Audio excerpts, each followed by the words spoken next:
responsibility for keeping this contest.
Might be a girl from Port of Catoosa.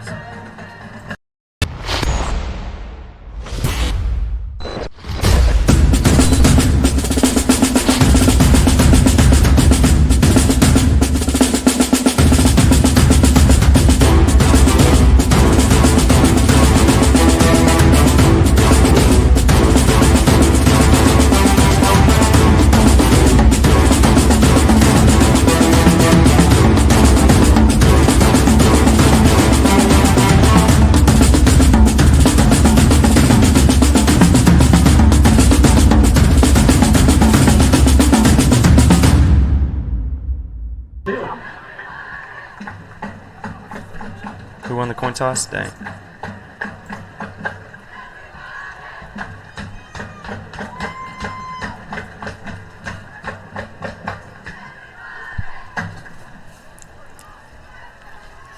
Welcome back, ladies and gentlemen. It's the third week of Catoosa High School football as they get ready to face off against the Inola Longhorns. Both teams are 1-1 after Catoosa got off to a winning start against Verdigris last week, 30-6, and Inola ended up beating Sperry 31-7. Both teams have a lot good going on right now, and both teams look to be tough and gritty and get downhill. This is Southern Sports Network. I'm Carter Randolph. Alongside me is Kyle Sullivan. We'll be right back after this break.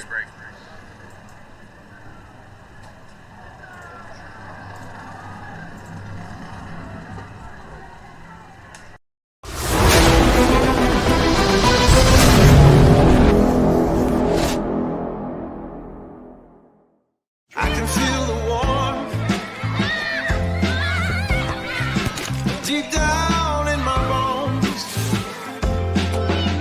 I know that I am home.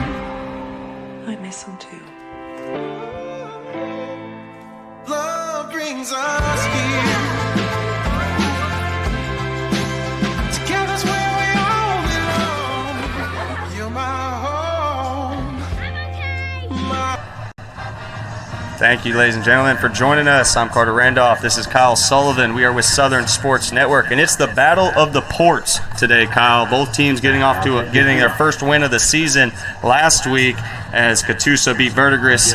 Inola beat Sperry. So we got two teams kind of getting on a roll here. What are you looking to see? Yeah, man, it's if Catoosa can continue to build after that first half of the first week, they've been rolling. Exactly, they've been rolling. O'Neill's throwing great darts last week, and the defense was really a shining point. They held really strong last week. And that was kind of the struggle last year, was the offense just could never get going. But Brogan O'Neill, the quarterback for the Catoosa Indians, and of course Michael Blendowski, the Swiss Army knife, looked great last week. O'Neill was just throwing wherever he wanted last week, and Blendowski, it seemed like the hole would open up like the Red Sea every time he got the ball. So we look to see them kind of build off that, but they have a tough matchup here against Inola, as Inola has definitely been a team to watch basically for the past 5 years, but both these teams haven't seen each other in 30 years, so we'll see if we get kind of a feeling out stage, Kyle. Yeah, I think you'll see maybe a slower play in the first quarter as they fill out each other, and then, man, it's off to the races. I'm really looking forward to Lovins being a disruptor tonight. Oh, exactly. Boomer Lovins, Tanner Casey, Braxton Repschlager, plenty of guys on this Indian team that can really make a difference. But don't forget, Inola has a five-headed monster at running back. I mean, they got number 23, Brennan Lawley, coming in leading the charge, but they have plenty of guys they can rotate in and out. And it looks like we're about to get set here on the field here in Catoosa as Inola Longhorns come 15 miles down the road to face the Catoosa Indians in the first Battle of the Ports. We'll see who gets off to a winning start here in this rivalry that I expect will be around for the next 20, 30 years to come. Absolutely. It's going to be a fun night. No doubt. Plenty of other Port Classics involved. I mean, Catoosa has the Port Classic in basketball and soccer and plenty of other sports, so it just seemed right to get this thing going here in football. And, of course, we want to thank the Port of Catoosa for making this all happen, as there is also a trophy that's going to be initiated. And from what I hear, it is a steel barge. The top of the trophy is a steel barge created by Steel and Pipe Supply, located in the Tulsa ports. As we are getting underway, Blendowski kicks it off. He's going to kick that one all the way to the end zone. It's going to be a touchback. We're going to see Catoosa in the dark green jerseys here, and Inola, of course, in the away white. I got to say, I kind of like Inola's uniforms with the black helmet, but, of course, love me some green and white. Always looks good here for the Indians.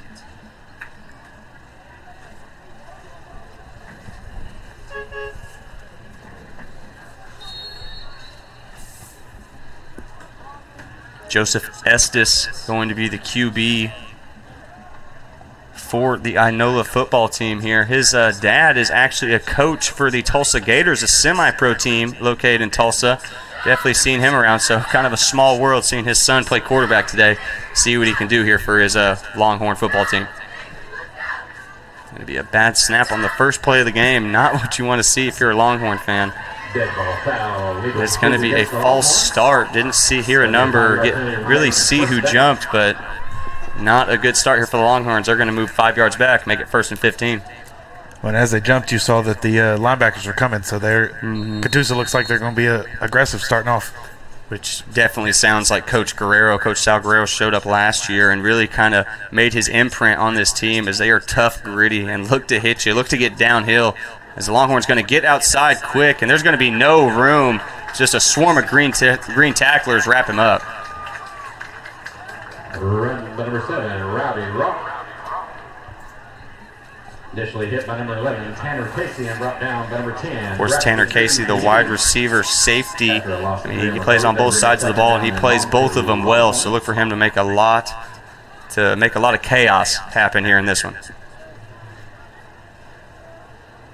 It's a warm Friday night. Trust me, we're sweating up here in the press box, so I'm sure they're sweating down there on the field, but still plenty of game time left. We'll see what's going to happen. See if Coach Guerrero continues blitzing here. So he just brings 4. Estes going to get pushed out right, try and make a couple guys miss. Squeaks between 2 tacklers and ends up getting around back to the line of scrimmage. Run by number 4, Ryder Atkinson. Going to make it 3rd down and about 9 here. Brought down by number 1, Logan Hargrove. See that replay. Tried to break it outside, but luckily Number 20, the linebacker, had good contain. We got 3rd down and 9 for the Longhorns at their own 21.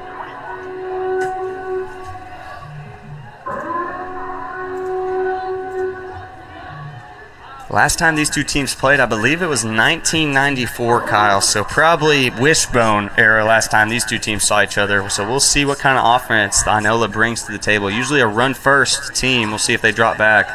It's going to roll out left as Estes. Has a guy open deep. Puts it right in the breadbasket, and he drops it, Kyle. Drops it. Oh, man. He was looking for daylight. Oh, he had no one in front of him. That was a touchdown if he can just bring it in. I mean, we have the coaches right here to our left in the box, and they look devastated. I think everyone in this stadium knew that was going to be a touchdown. That's definitely a break for the Catoosa defense. Mm-hmm. Oh, Estes put a perfect throw out there, and it dropped right through the breadbasket. It's going to make it 4th and 9 here, and Catoosa dodges a bullet, Kyle. Absolutely. That could have been a momentum shift real quick. Mm-hmm. Oh, yeah, no doubt. Go from having pushed back 1st and 15 to 3rd and 9. They take the shot and have the shot open, just can't execute. And I believe that's number 7 coming out to punt, Rowdy Rock. Going to be the punter for the Longhorns this evening. Tanner Casey looking to make a couple moves here. He's got a flag on the play. Oh, flag. The laundry is showing itself early, but Tanner Casey letting them know what they're in for as he gets about a 20-yard return on that one, and we'll see if it stands.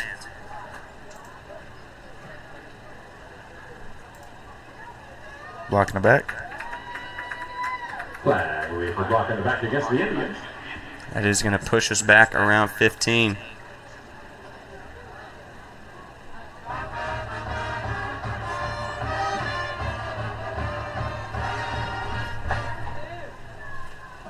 Scratch that, just a 10-yard loss. Going to start at the 40. Could have got it at the 50. Lose 10, and we'll see if O'Neill can continue his impressive streak here. Looked good last week against Verdigris. They ended up winning that one 30-6. Kind of a rout up there in Verdigris country. So they're going to drop back and throw here. Has a guy coming untouched, and Boomer Lovin just has it fall into his hands, and he's still going. Oh my goodness, Kyle. Play that seemed dead. I mean, O'Neill couldn't see the blitzer coming, but we all did. So we thought O'Neill was going to get blown up, and he did, but it falls into Boomer Lovin's hands. Man, that is you can't script that. Yep, no, you can't coach that, can't script it. Just sometimes it falls your way. But great awareness from Boomer to see the ball, take it, and get a big chunk play out of it. Didn't hesitate and turned to basically a play that would have been going nowhere into a 30-yard gain. Now the Indians are in Longhorn territory. Longhorns run a 3-4 set on the defensive end, so look for those middle and outside linebackers to make a lot of plays here.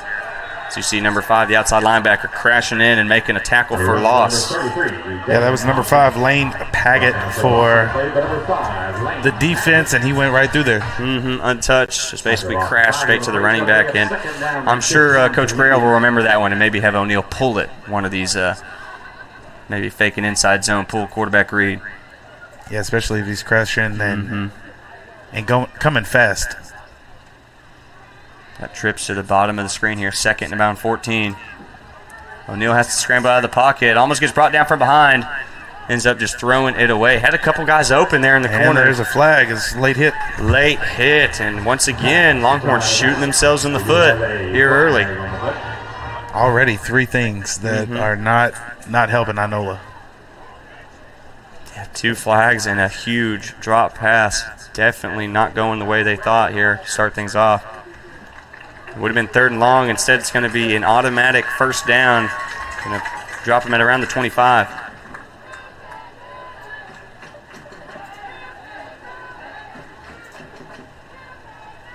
And this is when I think you get Blendowski involved. We like to call him the Swiss Army knife here in Catoosa, as he basically can catch, run, shoot, he can even throw. And, he's also the kicker here for this Indian football team. So he does a little bit of everything. And there he is, number 30, going to be right next to O'Neill, number 5.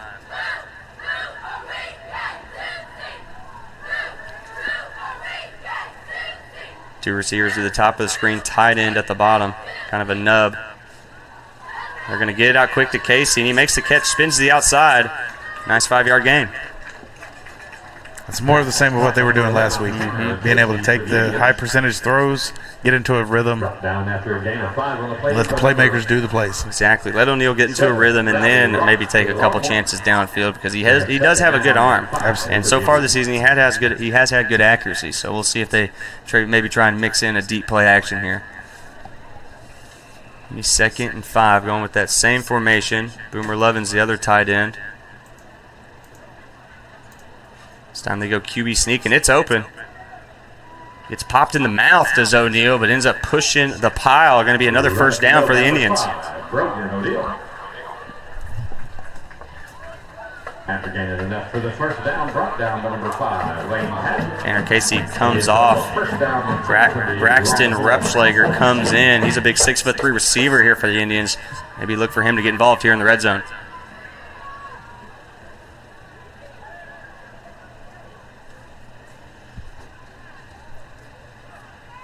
Hand it to Blendowski. He gets outside, tries to cut it in.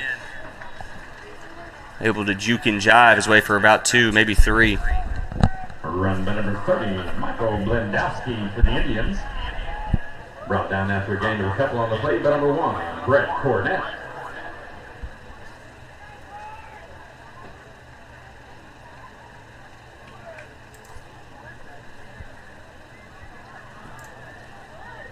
Going with the pistol set up here is Catoosa. Blendowski behind him. J.C. Robinson to the left. And, oh, no, O'Neal didn't see the outside linebacker drop into coverage, threw it right into his hands.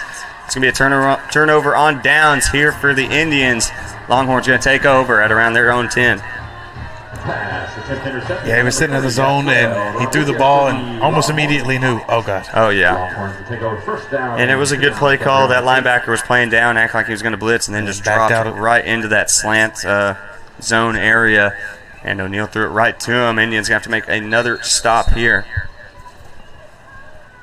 Luckily, the Longhorns have 90 yards to go, so still a long way to go if they want any points out of this drive.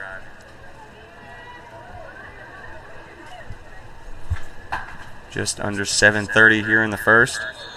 So there's going to be another false start on the first play of the drive. And once again, the Longhorns shoot themselves in the foot. And this is going to push them back to around the 4.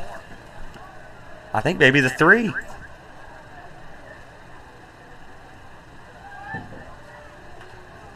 Just mental headaches here for the Inola side. And I've seen enough of Coach Guerrero to know he's going to try and take advantage of this. So expect maybe a 5 or 6 person rush here. Maybe try and rush that quarterback a little bit. You're playing NCAA, it's engage 8. Exactly. Oh, dude, all day. And yes, he does. And he gets it quick. I don't think he was in the end zone, but he pins him down at the 1. That's going to make it 2nd and around 17. As a defensive player here, you're just licking your chops because you know you can shoot off and get in, disrupt some stuff for sure. This is where I expect Boomer Lovins, that defensive end, tight end on the offensive side, but he is a force of nature. He can get in there quick. So we'll see if he can make some chaos happen in that backfield here on 2nd down.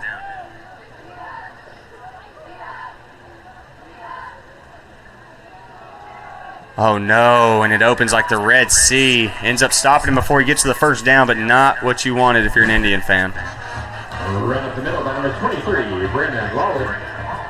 Brendan Lawley, the leader of that 5-headed monster for the Longhorns. If anyone can make some plays, it's definitely him for that Inola side. So I'm sure Coach Guerrero has made some plans, some strategies to try and contain him. We'll see if they can execute. Number 1 going to take out Lawley here.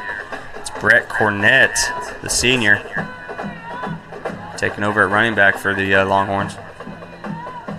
It's a big 3rd down. You got to think they're punting if they don't get it. They try just the halfback dive, and it's there. Cornett pushes for about an extra 3 yards. Casey on the tackle. As a defense, now you're going, okay, let's settle down. Let's get back into our set. Yeah, that deflates you a little bit. I mean, had them pinned on their own 1. Didn't really do anything special, just kind of an inside zone, maybe a halfback base pulling one of their guards across. But, yeah, it opened up huge, and they got around a 15-yard gain. Now they've pushed out to their own 25. Once again, got about 4 guys in the backfield. don't even know what you call those other, I guess, 2 tight ends. It opens up for him. Manages around 4. Run by number 1, Brett. Yeah, so far the defensive linemen are shooting the gap so much. If you're the defensive line coach, you're telling them, engage, then figure out where the ball is going. Because right now they're going north and south and getting ran right past. Down the leader here on this Catoosa side on the defensive end is definitely Boomer Lovins, leading the team with 18 total tackles. Braxton Green right behind him with 13.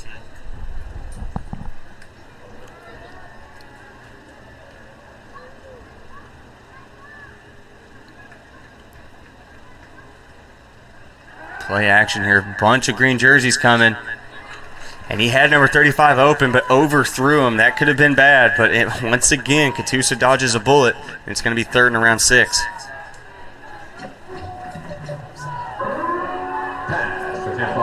That is not something we saw a lot of from Verdigris last week. They were way more simpler, not too many play actions, run it down your throat, drop back, have guys crossing, short crosses. So it's a little interesting to see Inola mix it in, but it makes sense with how much they run the ball. It's about a 65-35% split. So they definitely want to run it. Everything's going to be built off the run. Number 23, and it looks like number 6. These are the 2 running backs in for Inola right now. So he pulls it, does the quarterback, and almost scrambles his way, and I think they're going to give it to him. Yes, they are. Nice play call there. I thought it was too jammed up for him to squeeze anything. The next thing I know, I see number 4 pop out, and it's a first down. Longhorns on the ball. First down and 10 from their own 34.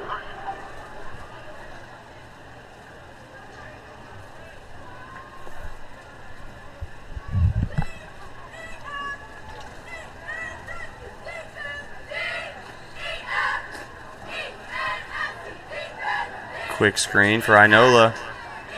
Not on Tanner Casey's watch, and Braxton Robschlager comes in for the big hit.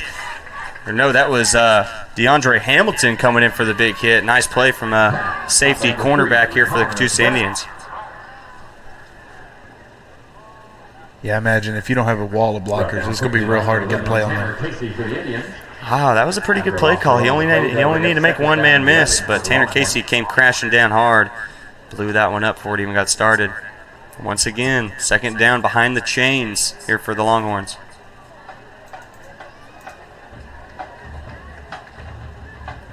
So they go for a wide, kind of a jet sweep. Number 7 with the stiff arm. Ooh, was worried about a late hit there, but Seth Charles making the big play. And I think he was able to get back to the downs, to the line of scrimmage. Yes, it is going to be 3rd and 10.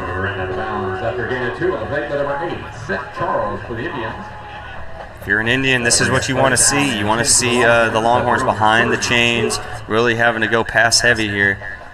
So you know they're looking to run the ball.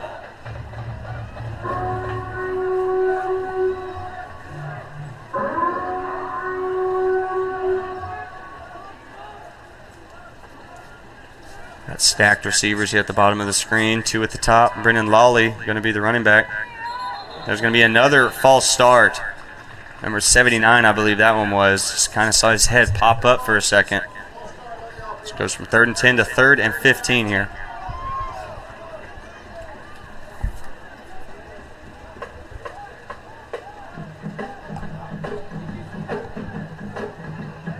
Not a clean game here to start here in this first quarter. Just under 3 minutes left. But you can see why this one was hyped up a little bit. This one should be competitive all the way through. Both coaches are known for being tough, gritty, run it down your throat, want to just kind of embarrass you types. So we'll see which one can come out on top. I think it might be who blinks first. Estes looking to get out of the pocket. Tries to make a man miss. There was about 4 green jerseys around him, and he ends up getting pushed out of bounds. Going to be 4th and around 8. Another flag on the play. Got to think this is holding. Longhorn 35, number 34, J.C. Richardson for the Indians. Never mind, scratch that. No flag on that play, but I think the Longhorns are going to bring out the punting unit. Looks like the Longhorns punter is going to be number 11, Caleb Helling, the junior.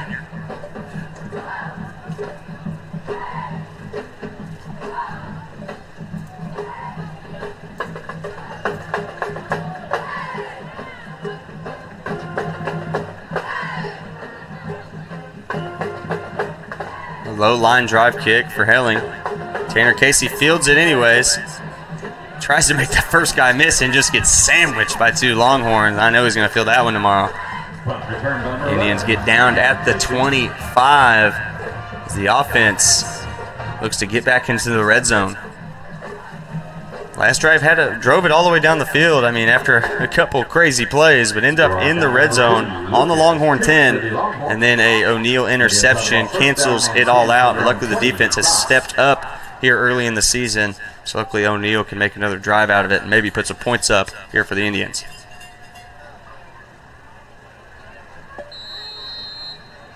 Go back to the pistol setup. Blendowski going to be behind O'Neal. Blendowski's wrapped up. I think he was just barely able to get back to the line of scrimmage. Going to be 2nd and 10. Blendowski for the Indians. Brought down by number 1, Brett Cordette for the Longhorns. Brogan O'Neal having a good start to his season. 550 total yards, 454 passing yards to go along with 96 rushing yards. So he's been able to mix in a little bit of both the run and the pass, but definitely seen him take a couple steps in the right direction with his passing game. So he's been on point here in the first 2 weeks. So he's going to drop back to pass here. Has to get pushed up in the pocket. Gets rid of it to Blendowski, I believe. And he gets grabbed up around the neck. I can't believe I didn't see a flag on that one, but it did seem like it was just barely under that face mask area, Kyle.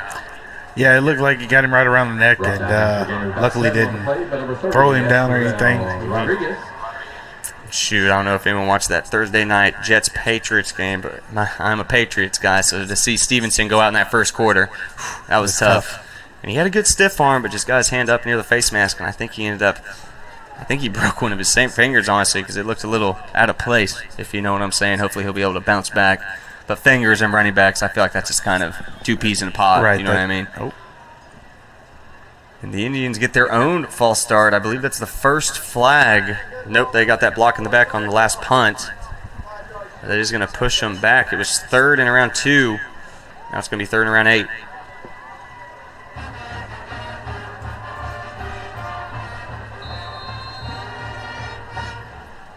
See Seth Charles and Tanner Casey playing the wideouts right now. Boomer Lovins, kind of that sole tight end for this Indian squad.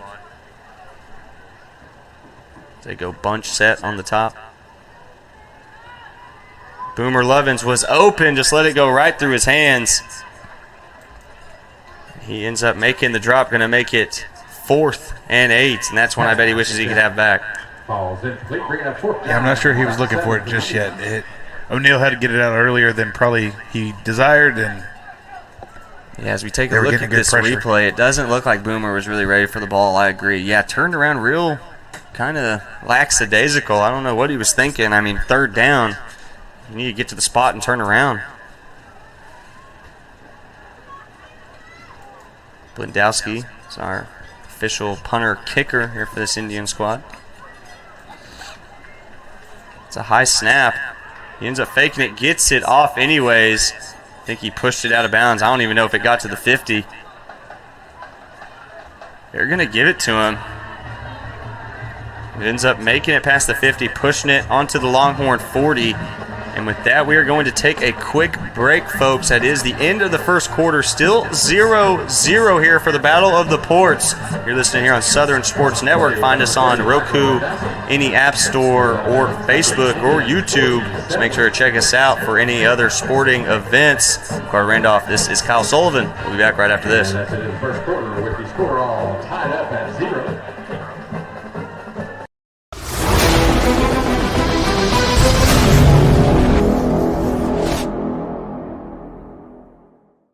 I can feel the warmth deep down in my bones. I know that I am home. I miss him too.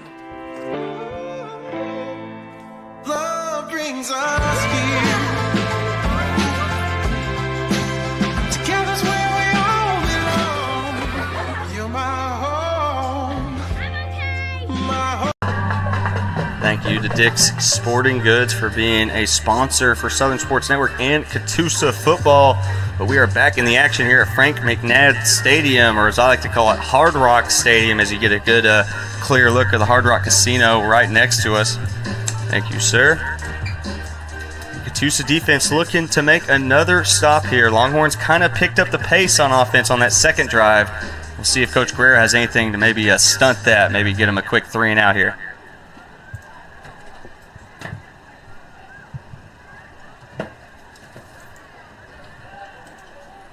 Looks like a new running back is in for the Longhorns, not Lawley or Cornett. So they're going to motion a receiver across. And once again, the Longhorns start a drive with the false start. That's 3 in a row, the trio. See if they can go for the record here at this point. That's going to move them back past the 50. Make this 1st and 15. And once again, they start behind the chains.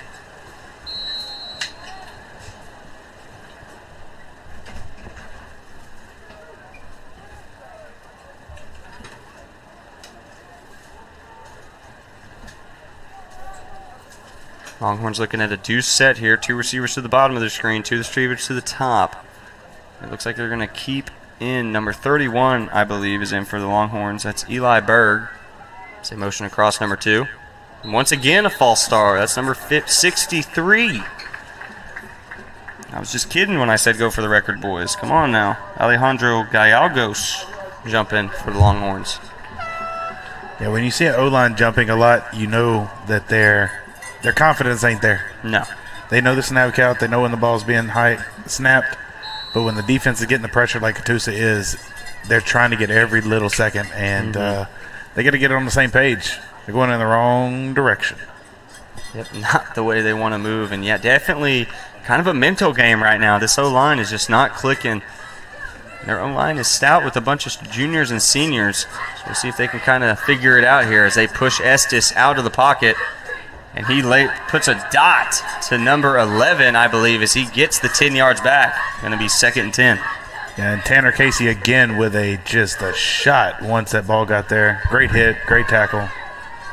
Mano-y-mano, yep. He's been winning. He's a hawk, man. On the defensive side of the ball, of course, at receiver, he's pretty sure-handed, pretty reliable guy. But on that defensive side, he's a good safety, good overwatch here for this Indian defense. As Longhorns go back to kind of a stack set here. 2 receivers to the bottom, 2 stacked receivers at the top. They're going to roll out with Estes again, see if the lefty can make something happen out of the pocket. Tries to make that first guy miss. Almost a horse collar. Oh, they called it. I didn't think he grabbed it. J.C. Richardson going to get called for a horse collar. That's going to be an automatic 1st down. So we're going to take a look at that one again. And I think everyone kind of saw him reach for the back of the pads, but, man, I thought he let go in time. But I guess if you see the quarterback did get jerked back, so I guess you can technically call that a horse collar. But that is going to move the Longhorns into Indian territory. Now, after all the momentum in the first quarter with the Indians, here to start this second, Longhorns starting to take control.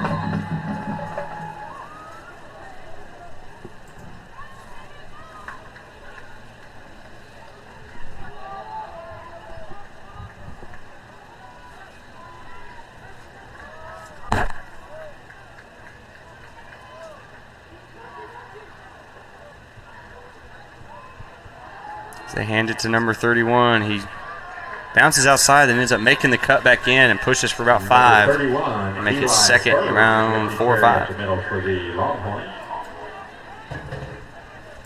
Brought down to number 28, and Rollins. We apologize for number 31, Eli Berg, the senior. That we had for the first quarter. We have a 6th now.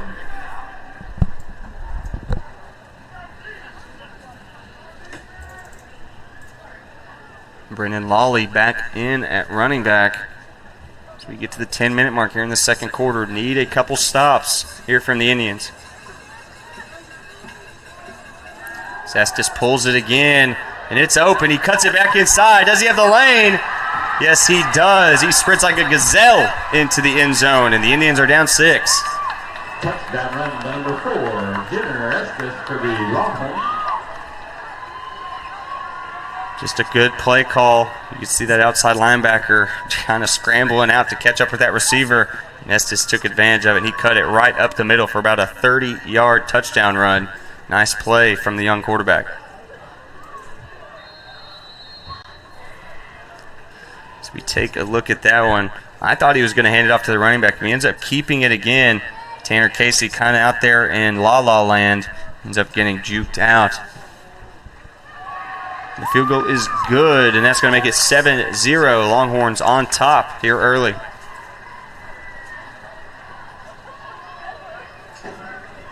And this is something we saw in the first week and prior for Catoosa. And that first week they were down around 30-0 at half, but ended up making a push in the second half, making it if you were to look at the scoreboard, you wouldn't think it was that bad of a game. 47-22 was the loss, so they have been down before, but we definitely want them to get kick-started a little early here, at least put some points up here on this next drive.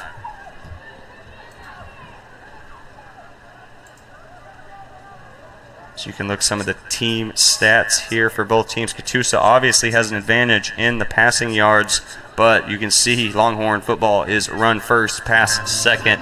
So the Longhorns have 233 rushing yards, but 4 turnovers to go along with that, and we have about 20 more first downs. So we'll see who can take advantage of who. Hopefully Catoosa can get kick-started here with this next drive as the Longhorns look to kick off with 9:55 left in the second.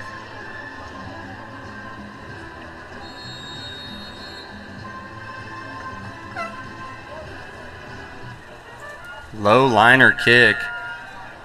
Tanner takes it to the chest. And he has a seam. Gets outside, able to get to the 40. It's knocked out at around the 43, and that's what the Indians needed here for their this next drive. A nice return. Gives them good starting field position, and we'll see if O'Neal can come into his own. I feel like something the Indians are missing out on is getting Repschlager involved and DeAndre Hamilton, number 3 and number 12. They are 2 playmakers for this team. Repschlager's about 6'2", 6'3". He's a guy who can go up and get it, so maybe try and take a shot here on second and short if you're able to get the run game going.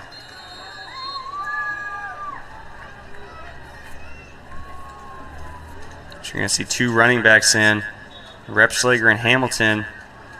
In the top of your screen, but there's going to be an Inola timeout, and this is the battle of the ports here in Catoosa at Frank McNabb Field.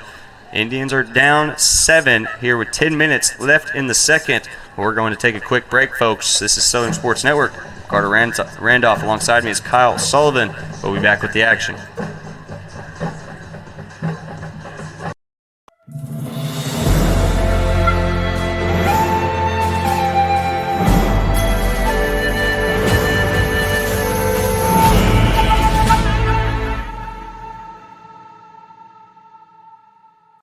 In 1851, the Cherokee ignited the lamp of learning in the wilderness. For more than a century, this has been a gathering place where minds are developed and lifelong relationships are made, where dreams find direction. The lamp burns brightly still at Northeastern State University. Welcome back. Indians looking to get underway. It's second and around 10. Never mind, still first and 10 after that timeout. So they end up handing it to Blendowski, and he has the outside. And he gets a nice 15 to 20-yard game, able to push into Longhorn territory. And that's what we needed. Blendowski to start getting rolling, getting his mojo back here in week 3.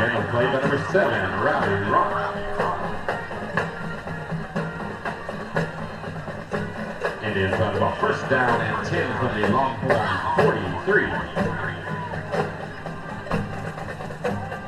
33, Devin Johnson going to be in there at running back alongside Blendowski. Repschlager at the bottom of your screen. Oh, that one looked a little funky, but they let it go anyway. Blendowski might have been able to roll for about a yard. Run by number 33, Devin Johnson.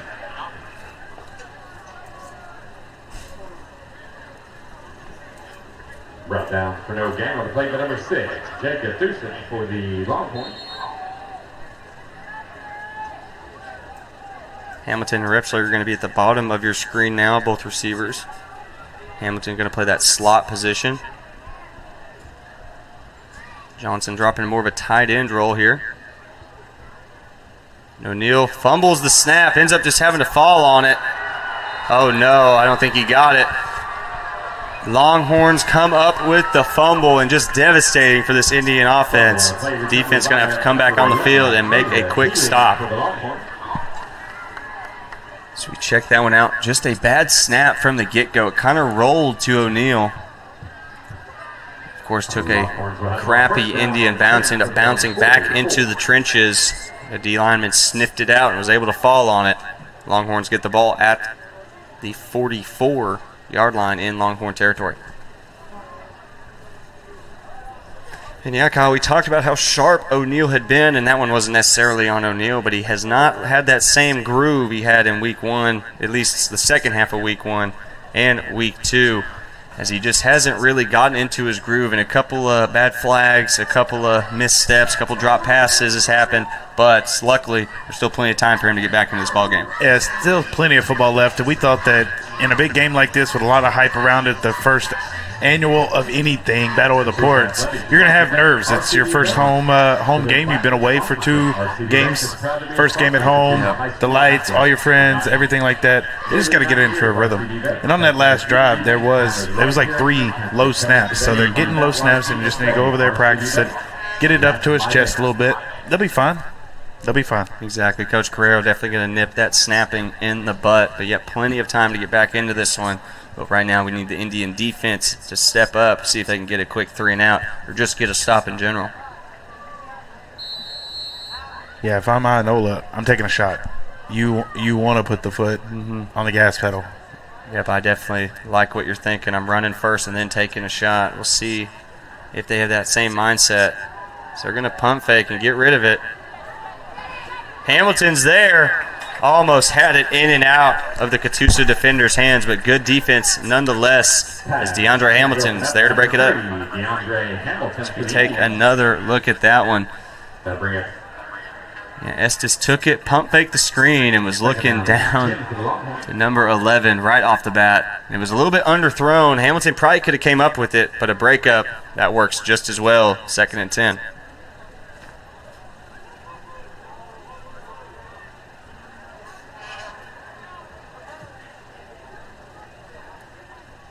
This time they do decide to run it. Get it to Brennan Lawley.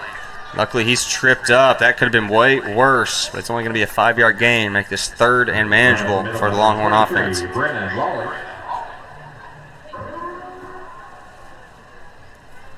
Brought down at the 50 by number 20, Avon Robbins.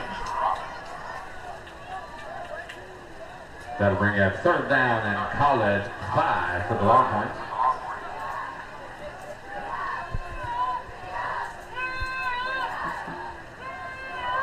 Got to think they're giving it to Lawley here on this one, Kyle. I mean, he's had a couple good runs here in these last 2 drives. Yeah, in a case like this, you got 5 running backs. Give it to him, let him run. He's rolling out. Estes finds the tight end rolling out, and he's able to push his way for a couple yards, and that's going to be a Longhorn 1st down as they push it past the 50.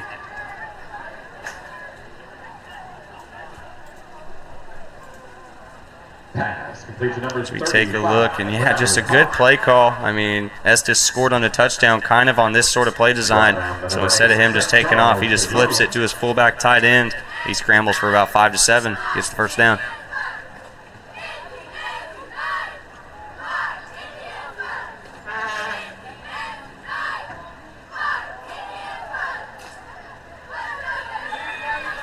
Longhorn running back trying to find the seam. I believe that was Lawley again.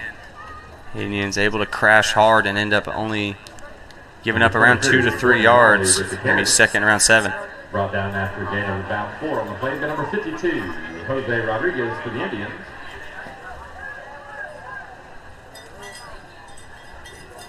Yeah, what Inola is doing right now is exactly what you do to slow down a fast-paced defense. Get out into the flats, get out to those high percentage throws, make them honest, but they can't crash as much. Make them work side to side, not downhill. So Longhorns go back to a 2 running back system. Estes drops back, tries to get rid of the slant quick, and I believe that one was tipped or either just a dying duck from the quarterback as it kind of landed halfway between the receiver and the quarterback. Bring a 3rd down and 6 for the Longhorns. That is what this Indian defense needed, as it makes it 3rd and around 6.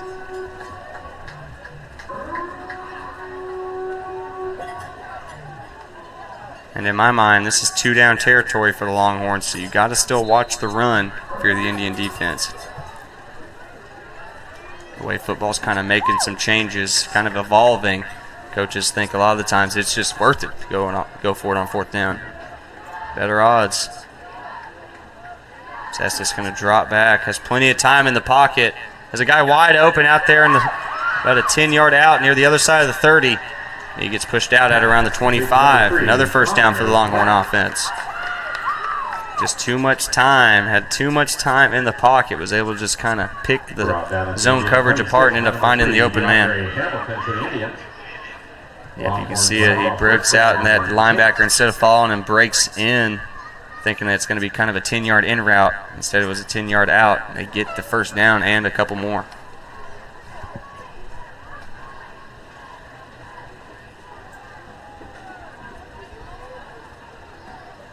Something we have not seen a lot of this game is Boomer Lovins getting into that backfield. This Longhorn offense has done a good job of containing him. Estes gets outside again and fumbles it. I think they're going to give that to the Indians. It looked like he dropped it before he hit the ground. And Estes might be hurt. Yeah, that might have been a non-contact injury. Yeah, he took a step to plant his foot and looked like the knee buckled. Oh, geez, that's the last thing you want to see. Is we're going to play this one more time just to see exactly what happened. And Boomer Lovins, just what we're talking about, bites inside, gives Estes room, and yeah, he doesn't touch a soul and falls to the ground. So we're going to take a quick break, folks. Put the Longhorn quarterback in your prayers. We'll be right back. Hopefully he can get off under his own power. This is Southern Sports Network. We'll be right back.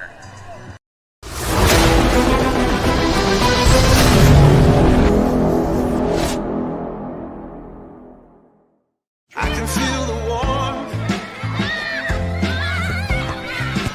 deep down in my bones. I know that I am home. I miss him too. Love brings us here. Together's where we all belong. You're my home. My home. As a proud sponsor of Catoosa Athletics, we would like to take this opportunity to remind everyone to slow down.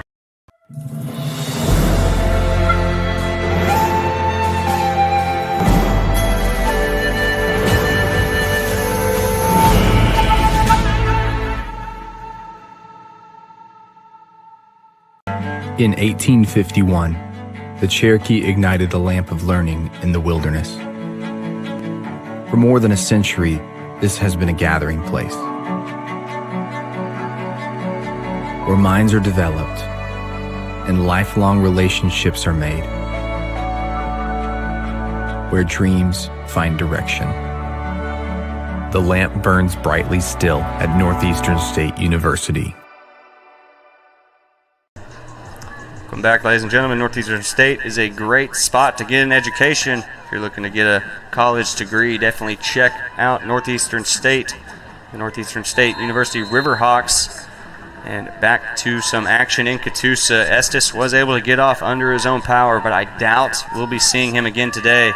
Nevertheless, Catoosa gets the ball off the turnover as they try and go outside on the short side of the field. He ends up getting pushed out at about the line of scrimmage. Brought down by number 6, Jacob Catoosa.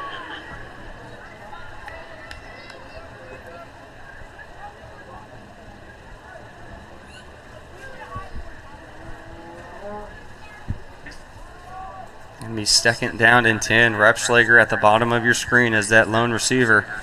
Oh, never mind. I believe Seth Charles is on top of him. Yep, number 8 playing the slot. O'Neal drops back, has plenty of time, tries to force it. I think he got rid of that one a little quick, Kyle. It seems like he had a little bit more time to kind of calm himself and kind of read the field a little bit more.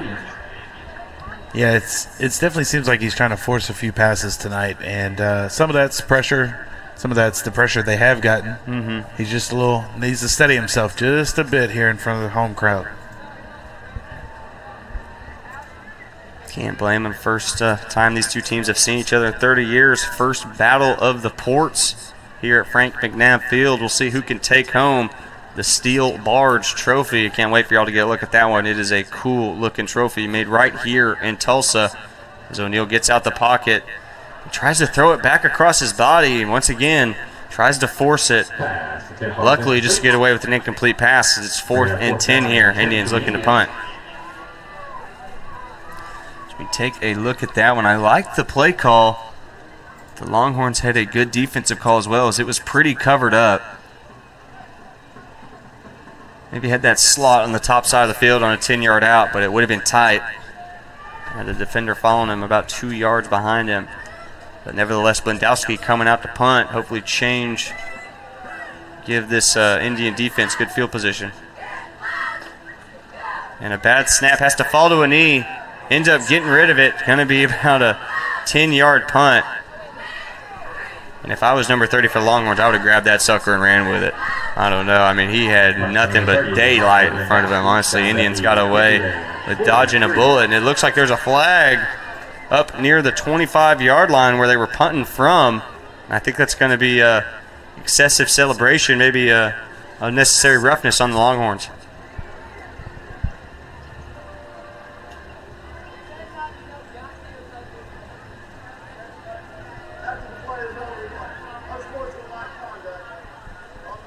Unsportsmanlike conduct on the Longhorns. After you're losing your starting quarterback, more than likely, I don't know if I'd be getting unnecessary or excessive celebrations or unnecessary roughness or anything like that. All of a sudden, the field position isn't too bad after that punt. Goes from the 50, turns it from about a 20-yard punt to around a 45-yard punt with that one. So, thank you, Longhorn Nation, for that. The Catoosa Indians defense looks to make another stop. Still a low-scoring affair here in Catoosa. Just under 6 minutes to go. 7-0. Longhorns on top.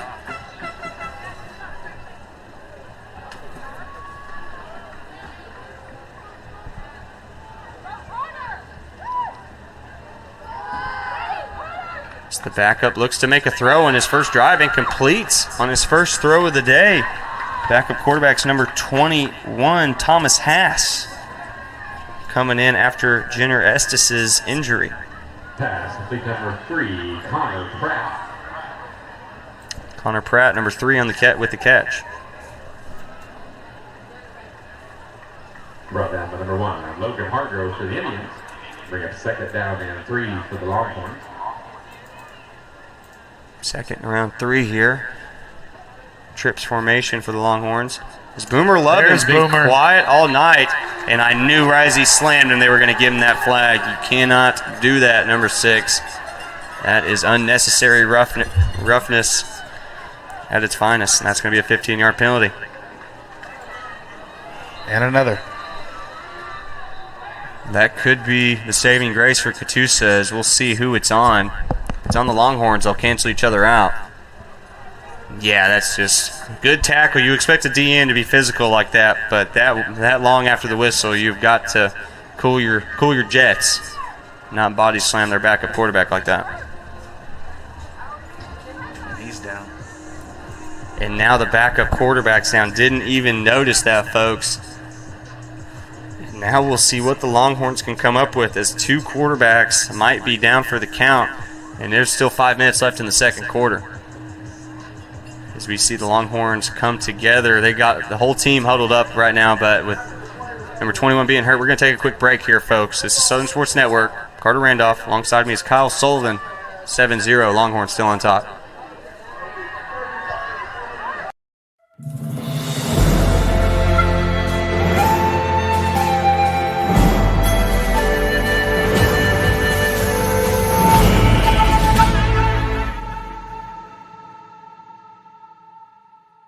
Southern Football Friday Night is brought to you in part by Hidden Gem Self-Storage and Parking, located at 950 North 157th Avenue in Tulsa, Oklahoma. Check them out online at hiddengemselfstorage.org or call them at 918-760-7790. there's no place like home. Whether you live in Oklahoma.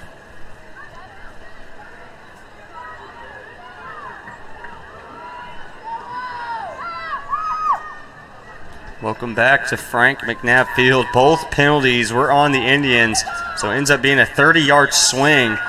So the Longhorns are on about their own 40. Now they're on about the Indians' 33.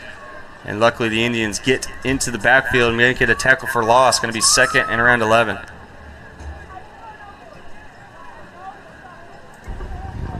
You could tell the emotion of these two teams. Being so close to each other, you could tell that they don't like each other. Mm-hmm. Even though it's been a few decades since they played, and you could tell the tension of this game. They both want it bad. Let's see if that Catoosa. I bet my lucky quarter that most of these guys know each other. I mean, I know there's only about 15 miles away. It's a great tackle there from number 20.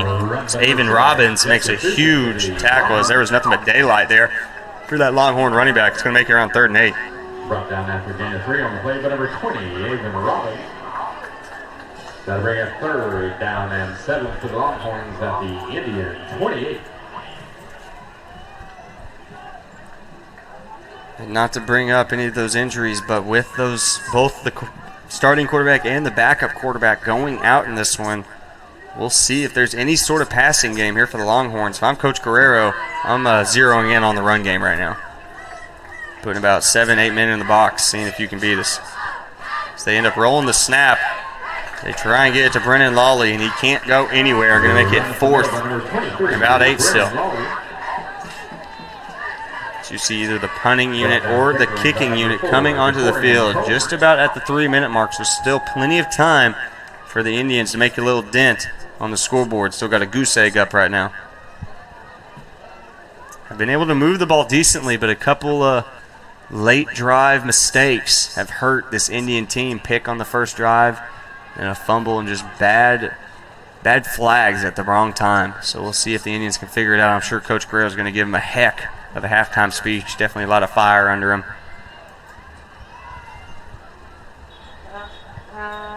There's the Longhorns looking to kill as much clock as they can, and they get it down to about 2:34. Been a tough and gritty first half here at Frank McNabb Field, and we're going to be right back with the end of this second quarter right before halftime. 7-0 Longhorns on top. This is Southern Sports Network.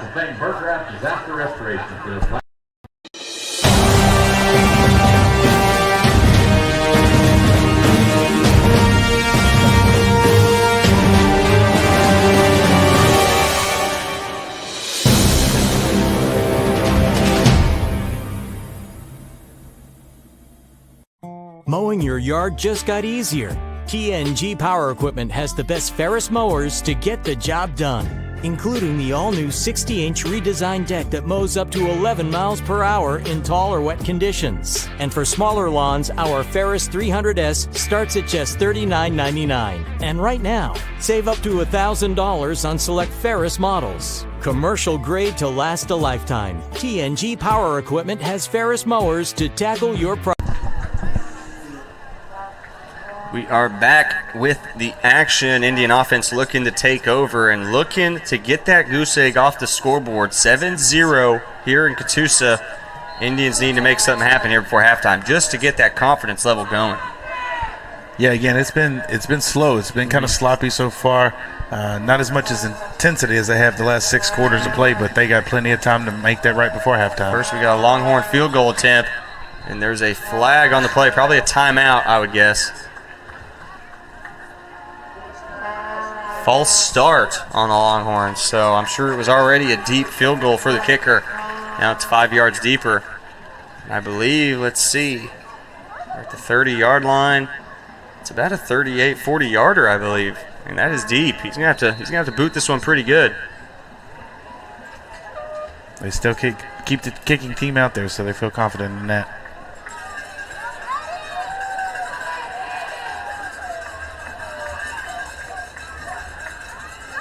Good hold.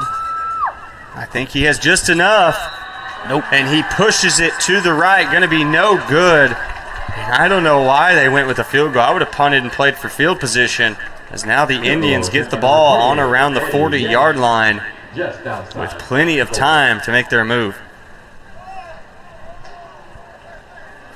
Yeah, it's more of the same of penalties and just bonehead plays with Inola tonight, and it's not been a clean first half. No, not at all. Definitely been a little shaky, a little dirty here in this one. Not dirty in a bad way. There's flags, laundry going everywhere. Sorry about that. But anyways, Indian offense coming out. Looks like J.C. Robinson's going to be the running back next to him. Tanner Casey out there at receiver, along with Seth Charles. Tanner Casey at the bottom of your screen. Seth Charles to the top. Looks like J.C. Robinson, Blendowski playing the running back. So they hand it to Blendowski, kind of a counter-type play, and a nice spin move from Blendowski, and he's still moving. Makes about 5 Longhorn defenders miss and gets to the Indian 40. What a play from number 30. Absolutely. He hit that spin move like, whoop. Let's watch it. This is definitely the best play here from this Indian offense so far. I wouldn't expect it, except from this Swiss Army knife for Catoosa. And they hand it to him again. He gets a seam. Another first down. Gives it to him again, and he gets him across the 50. About to be the 2-minute warning. But in high school, the clock does stop for a first down. So basically, you get free timeouts. And I'm sure Coach Guerrero will let this one slide.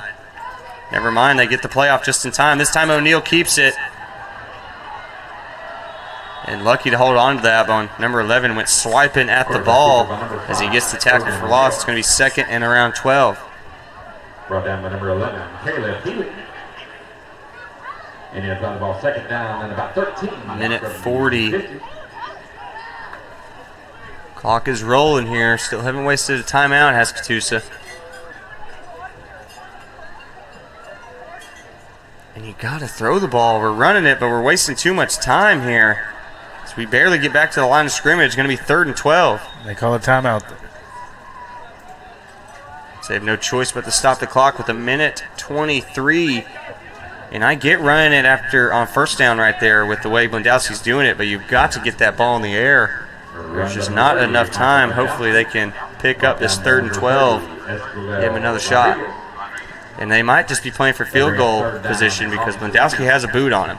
He can get it there. I'd expect him to be able to make a 40.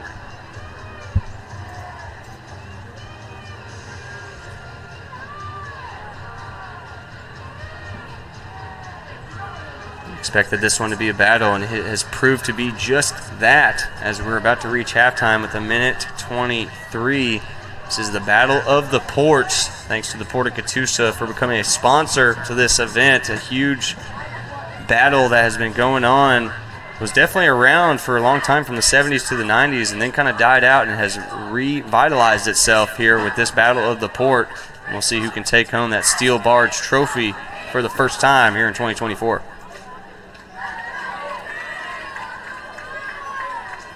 O'Neal going with the pistol set. Ropschlager and Hamilton out there at receiver. Casey and Charles off the field. O'Neal looking downfield. Has a guy in the middle. And I think he's going to be around 2 yards short of that first down as he finds Hamilton in the middle of the field. And I think you got to go for this. Clock is ticking. About to be at a minute. Looks like they're bringing in sort of a heavy package. Number 42 comes in the game. Boomer Lovin's going to play quarterback. And that's going to be a false start. As J.C. Robinson was behind Boomer Lovins. Ends up kind of tiptoeing forward. And they're going to lose 5. You can see Coach Guerrero. He is fuming right now. Not happy with his boys for making that critical mistake in a critical moment. Goes from 4th and 3 to around 4th and 8.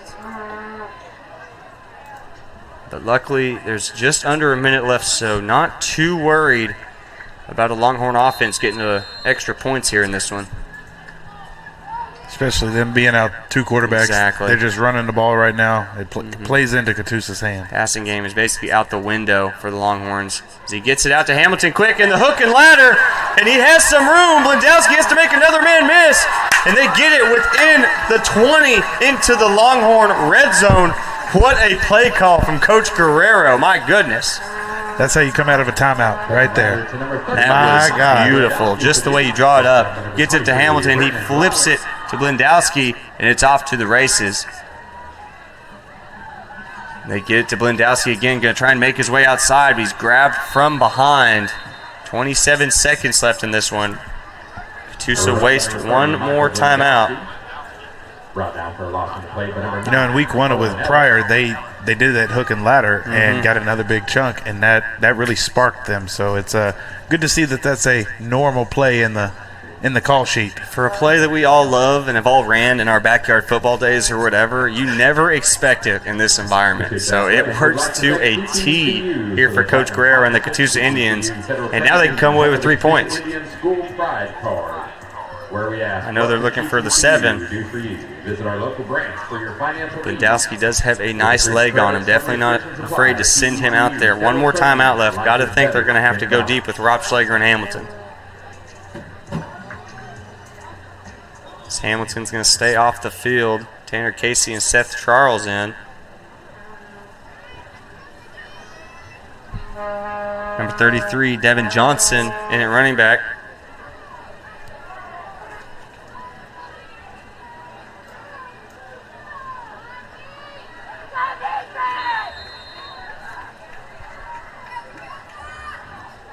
O'Neal drops back, looks left, gets it out quick to Johnson. He gets wrapped up quickly. Just under 20 seconds left. Got to think they're going to spike it to save for one more attempt. 10 seconds. Got to hurry up here, Indians. And you can see Coach Guerrero is not happy. They burned way too much time. I mean, you've got to hustle there as they burned about 20 seconds, and there's 8.7 left on the clock. And now you got to think Blendowski's coming out to kick. Yeah, definitely missed opportunity there. They run up, spike it. They probably have 13, 14 seconds still with their timeout. Could have been a different ball game. Might still be able to have one more play here, but I mean it's got to be end zone or nothing, because if he catches it on the field, I don't know if you have that much time to call a timeout. They still have one saved up to the Indians, but I don't know if they could get it off in time. That was their third timeout. Was it? Okay. Yep, 3 and out. So, yeah, it's Blendowski or nothing. Going to kick it from around the 17-yard line, way within Blendowski's range. Hopefully he has the touch tonight. So he kicks a low liner. I think it's good, and it is good. Leaves 4.4 on the clock, but gets that goose egg off the scoreboard. 7-3. Longhorns still on top. So take a look at that one. Didn't get much air under it, but he definitely had enough leg, because that was a low, hard liner. Man, it looked like they almost got away with the block right there, but nevertheless, 3 points for Blendowski. Like I said, Swiss Army knife here for this Indian football team. Does it all. Does it all here. There's 4.4 seconds left before half. Got to think the Indians just squib it, take away the return altogether.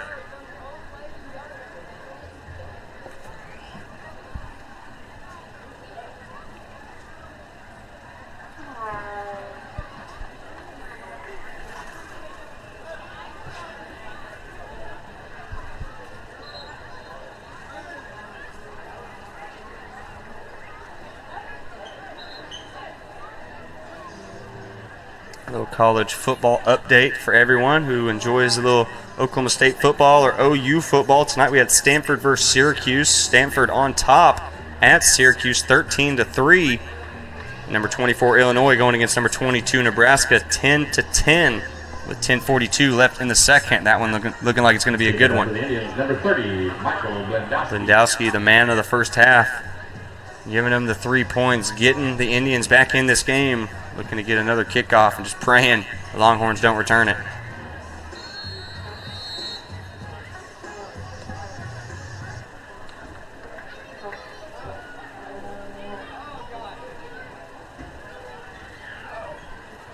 As they squib it just to the big man right in front, and that's going to take off around 0.4 hundredths of a second, still 4.1 seconds left.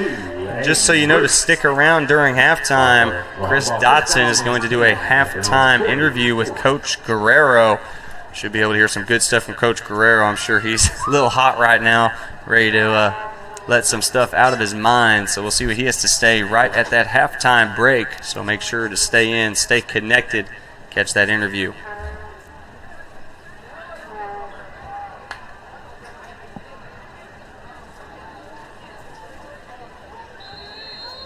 Two quarterbacks down for the Longhorns. Looking like they're going to go with the basic knee. Just take this one to half. Carry that lead into that third quarter. Trying to see who this third string quarterback is for the Longhorns. That's number 21 who has stepped in. Thomas Haas stepping in. We'll see him at the start of the third quarter. But right now it is 7-3 as we go to halftime. Longhorns on top. We'll be back in 20 minutes, but real quick, let's go down to the sidelines and get with Chris Dodson so we can get that halftime interview with Coach Guerrero. This is Southern Sports Network. Carter Randolph alongside me is Kyle Sullivan. See you after the break. Economic impact over $300 Coach, billion. so we're down 7-3 in the first final. First time in 30 years, and here we are. What do you think so far on the games? Whether it's agriculture, commodities, steel, petroleum products, machinery, or finished goods, they can be shipped in and out of the Tulsa port using a combination of trucks. Thanks, Coach. We'll see you in the second half. Shipping capabilities, along with the manufacturing operations, I'm Chris and manufacturing support facilities located in industrial parks makes the Tulsa ports a unique and invaluable asset to Oklahoma and surrounding states.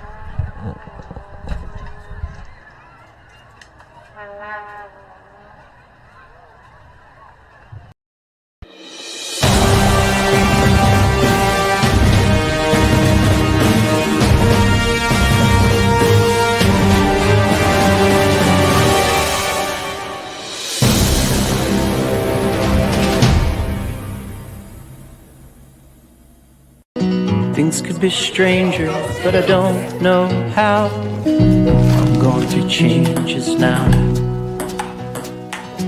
Spend a lifetime trying to figure it out. I'm going through changes, ripping out pages. I'm going through changes now.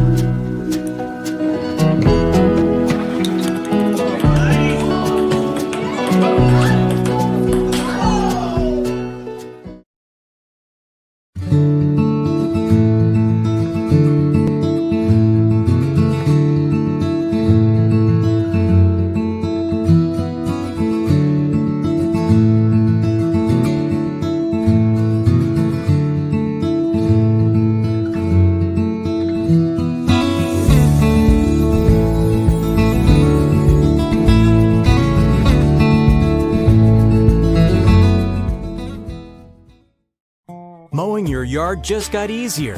TNG Power Equipment has the best Ferris mowers to get the job done, including the all-new 60-inch redesigned deck that mows up to 11 miles per hour in tall or wet conditions. And for smaller lawns, our Ferris 300S starts at just $39.99. And right now, save up to $1,000 on select Ferris models. Commercial grade to last a lifetime. TNG Power Equipment has Ferris mowers to tackle your projects. We are a community of athletes that celebrate success and development while having fun and being safe. We do a pretty rigorous testing to all of our athletes to track progress as we go. Our athletes are 10% faster, 179% stronger. They jump 4 inches higher on average. They're 8% more agile and 9% quicker. You can come in, get extremely high quality training, accelerate your athletic abilities. Head on over to prodaysports.com. Come try, see if you enjoy it. For $1, it's worth it.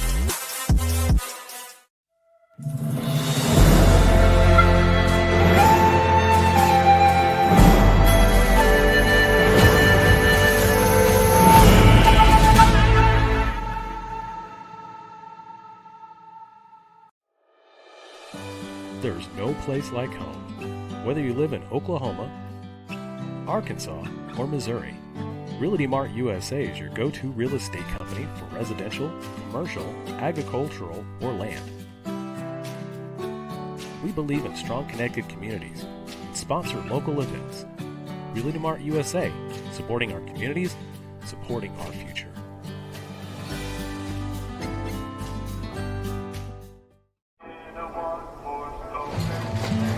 She was a good companion, eyes like the Grand Canyon. She was an American beauty, with her wayfarers on in the summer sun. Her touch felt like a loaded gun. Wish I had held her long.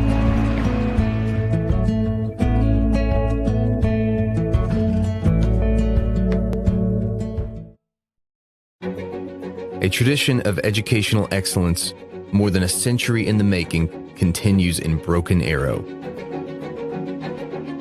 Here, supportive faculty, in-demand undergraduate and graduate degrees, and affordable tuition make Northeastern State University your transfer destination.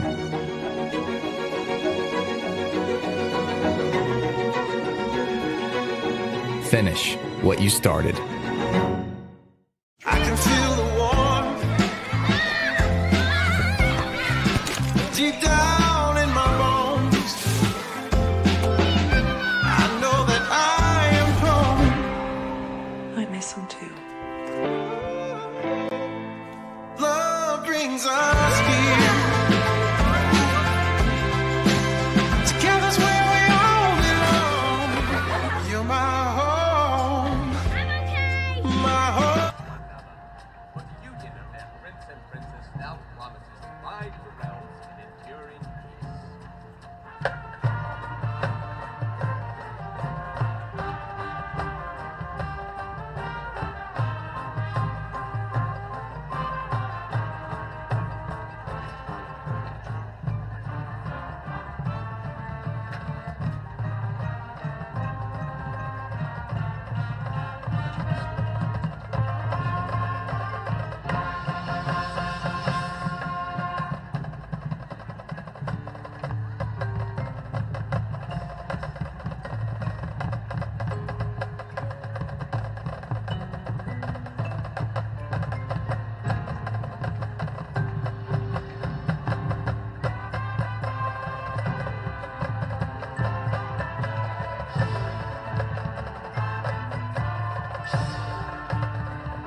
Following the ceremony, the Prince and Princess joined their kin, for the union of the two realms is now sealed.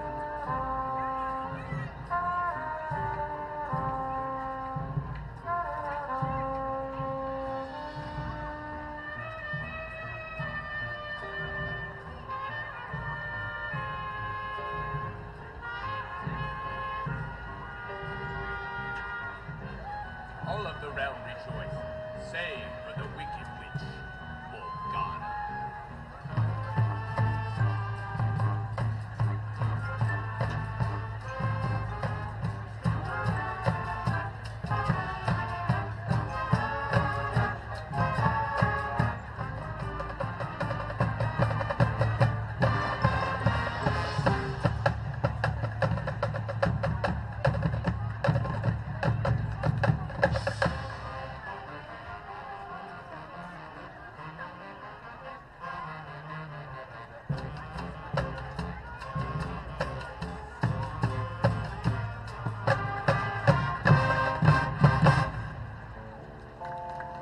Determined to see the crumbling of the two realms, the evil witch Morgana sought after the princess with dark intentions.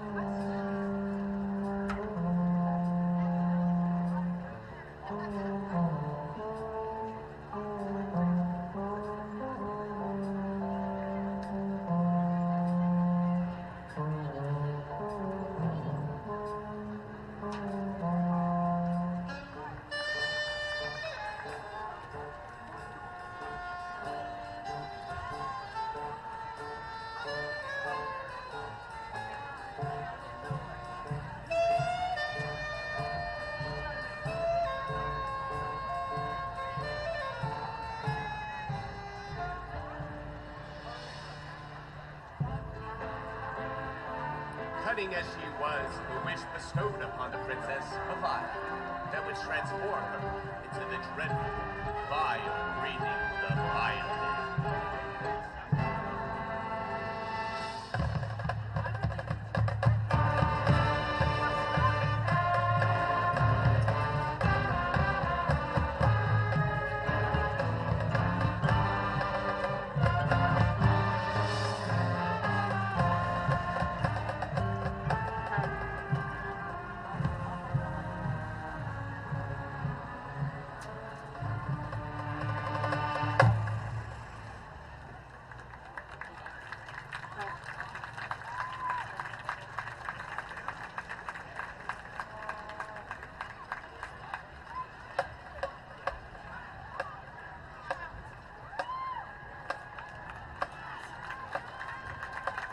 Let's hear it again for the Golden Stampede.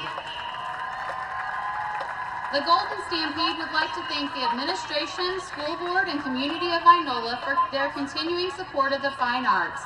The Stampede will be traveling to Eufaula to compete at the Ironhead Invitational on September 28th.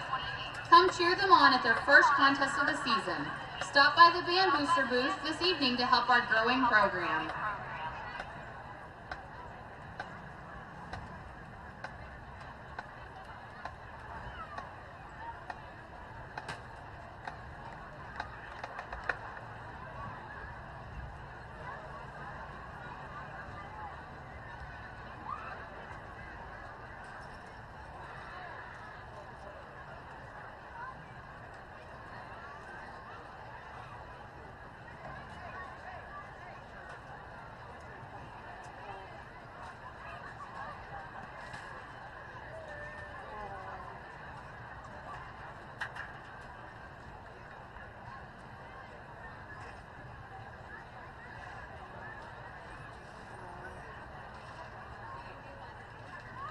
Now entering the field for their halftime performance of their show, Metaverse, is the Tribe of Catoosa High School Marching Band.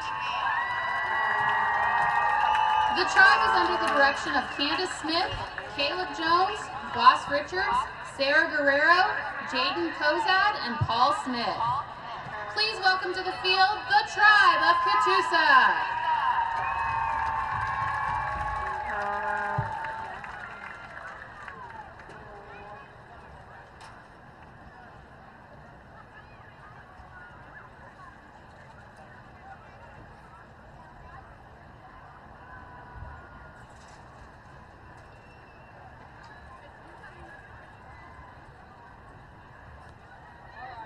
Drum Major, Bailey Million, is your band ready?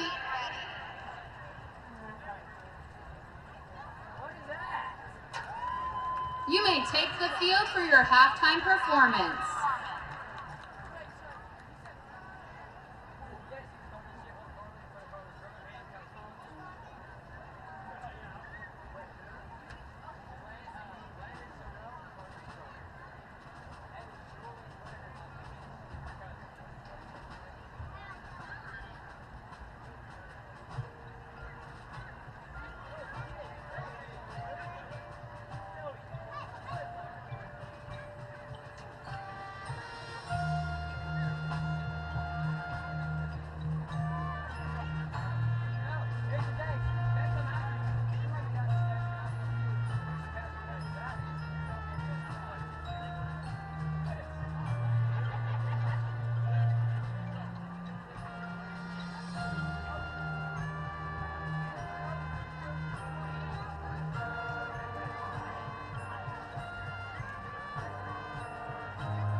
The tribe would like to thank Catoosa administration, school board, and the community of Catoosa for their continuing support of the fine arts. This year's sponsors are Tulsa Topsoil, A1 Sheet Metal, Midtown Tag Agency, The Lodge, Service Oklahoma Catoosa, Firefly Electricians, RCB Bank, EEZ, Cuts and Design, G's, TTCU, and the Cherokee Nation. The tribe will be traveling to Oologah to compete at the Stallion Battalion on September 28th. Come cheer them on at their first contest of the season. Stop by your band booster booth this evening and have a delicious funnel cake. Again, let's hear it for the tribe of Catoosa.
Things could be stranger, but I don't know how.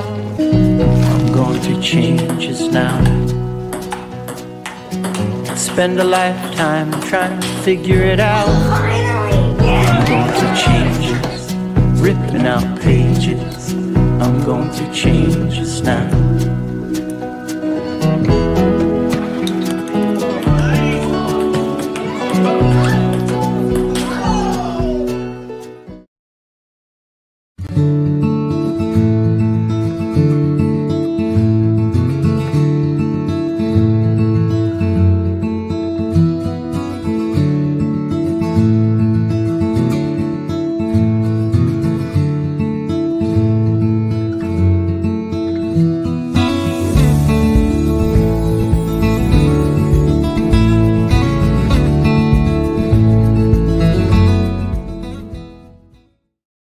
Mowing your yard just got easier.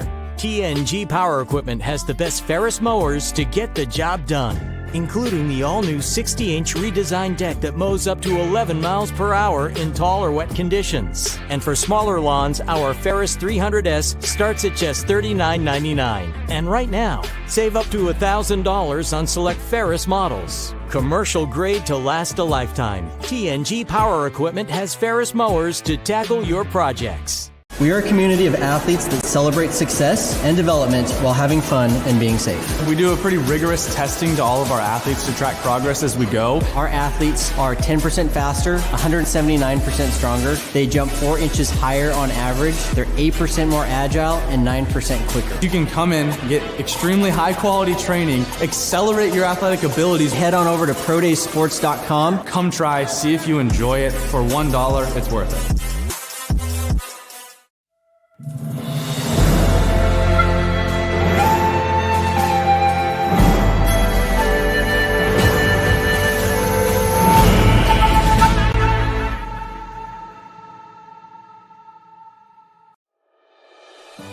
There's no place like home. Whether you live in Oklahoma, Arkansas, or Missouri, Realty Mart USA is your go-to real estate company for residential, commercial, agricultural, or land. We believe in strong connected communities and sponsor local events. Realty Mart USA, supporting our communities, supporting our future.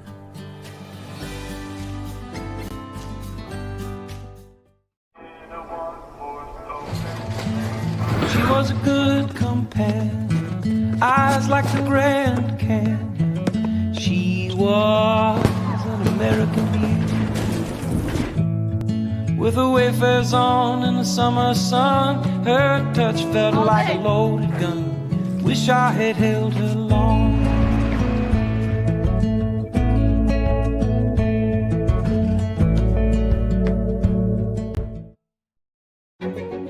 A tradition of educational excellence, more than a century in the making, continues in Broken Arrow.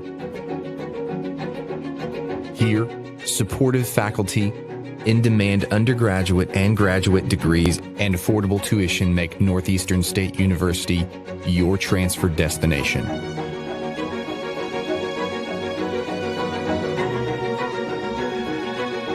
Finish what you started. I can feel the warmth deep down in my bones. I know that I am home. I miss him too. Love brings us here. Together's where we all belong. You're my home. My home.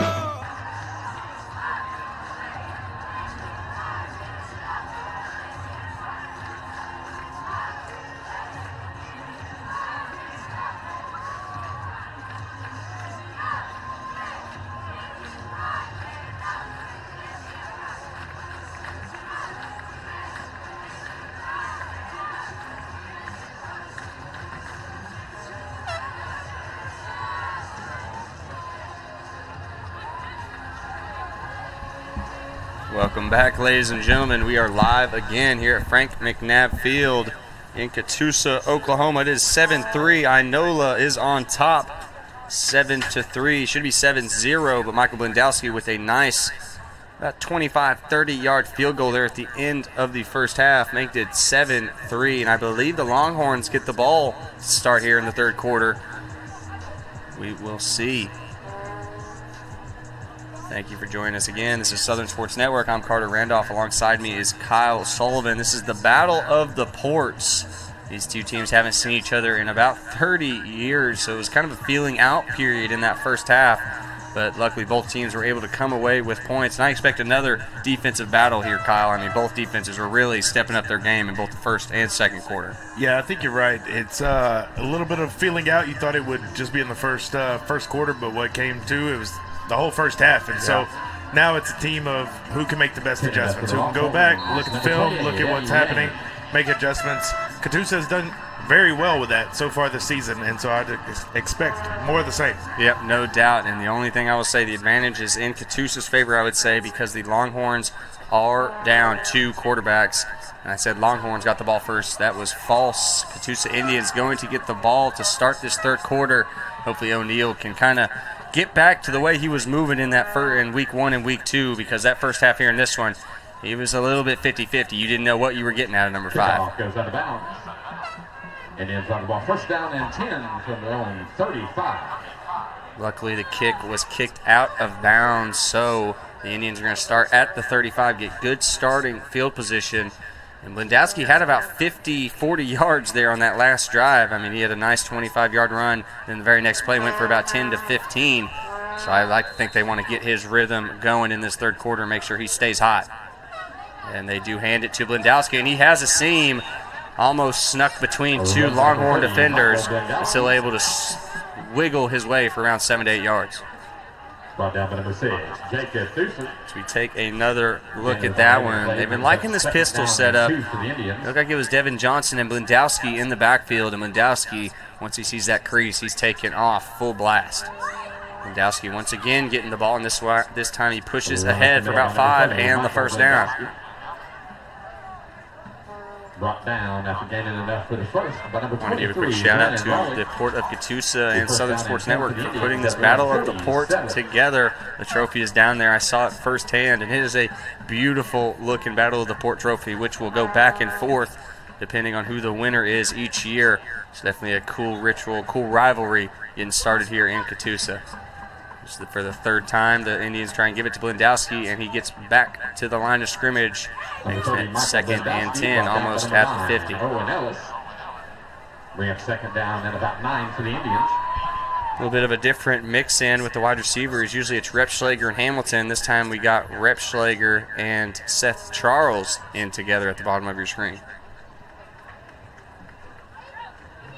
O'Neal going to keep it and just sprint out left, and he has some room. Makes that first guy miss, spins for about 5 yards, going to make it third manageable. Number 5, Brogan O'Neal with the keeper for the Indians. Brought down after gain of 5 on the play, but number 3, Carnell Pratt.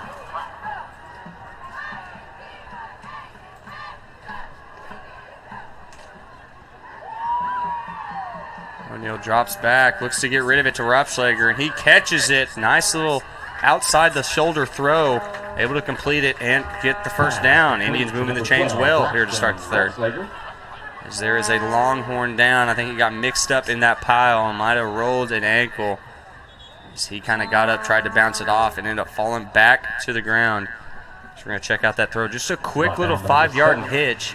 Basically get to the first down and stop. And yeah, to the outside shoulder, a little bit soft, but gets to number 12. And the Indians are able to move the chains once again. Coach Carrero had a lot to say at halftime because, I mean, the offense was clicking last week. And the defense, you can't have any complaints about the defense. You give up 7 points and a half. That's pretty dang good if you ask me. So Coach Guerrero, I'm sure, lit into some of these boys. Definitely O'Neal, definitely Repschlager, Blendowski. Said, you're the leaders on this team. We need you to take control right now. And so far, looks like they're getting off to a good start.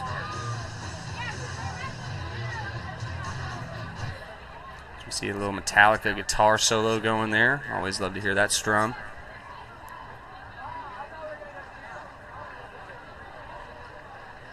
Repschlager stepping out. Tanner Casey, Seth Charles in again at receiver. Blendowski, Devin Johnson still at RB. As Longhorns bring the house, and O'Neal just kind of jukes and jives his way for around 4 to 5. Thought he was dead in the water, but he was able to move the chains a little bit. 2nd and 5. Brought down after gain of 3 on the play by number 6, Jacob Deuce.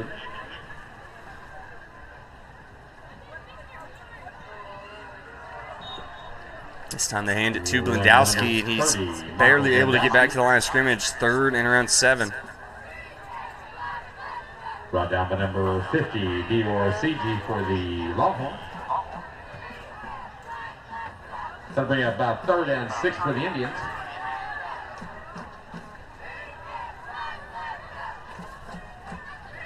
O'Neal drops back, looks to do another kind of 5-yard hitch, and he finds him, but I think he's going to be a yard short. Pass. It's been caught by number 11, Tanner Casey. It's going to be 2 yards short. Makes this 4th and real short. This might be a little bit out of Blendowski's range, and even if it was, I think you're wanting to go for this one. Wanting to try and take the lead here in this opening drive here to start the second half. Indians killing a lot of clock, though, just under the 9-minute mark. After a clean opening drive, the first piece of laundry flies out, and it couldn't have come at a worse time here, folks, as it was about 4th and 2. And with that false start, it moves it back to around 4th and 7, 8-ish. So 4th and manageable to 4th and pretty long.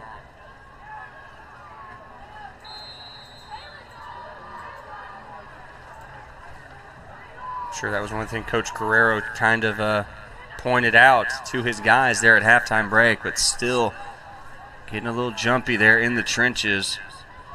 The Indians lose 5 yards. O'Neal going to drop back.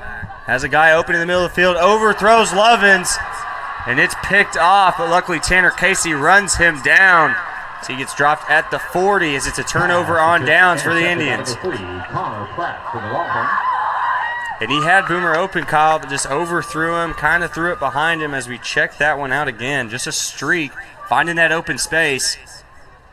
Yep, O'Neal just overthrows him and can't complete it. I'm sure he wishes he could have that one back, but it was a tight throw nonetheless. And basically a punt, if you think about it. It was 4th and 8.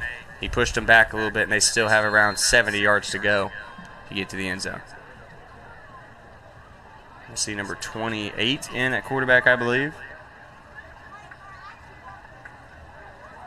Never mind, still 21. Thomas Hass running the show here for the Longhorns offense. Low snap, able to stick with it.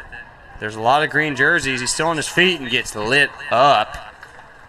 Defensive line was right in his grill. Basically called him Dennis without a license. Isn't that right, Kyle? Yeah, it's you're going to see Catoosa just really go through north and south in the second half because, I mean, does Inola have a quarterback right now? Yep, literally no passing game to speak of right now. Pretty one-sided, and I'm sure Coach Guerrero knows that. So he's brought the house here on the past 2 plays. It's going to be second down now. Second and around 14.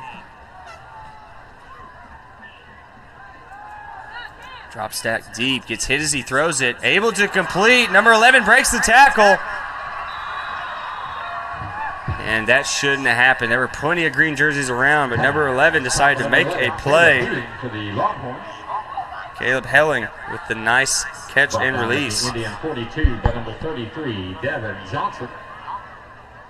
And now we'll have the ball first down and 10 from the Indian. Just overshot the angle, runs right by that Longhorn receiver. Instead of it being 3rd and long, they move the chains and move it into Indian territory.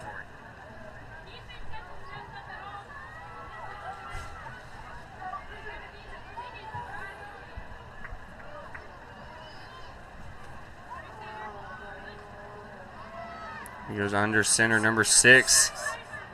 Really patient, waiting for the hole to open up, and once it did, he just scooted on for around 5 or 6.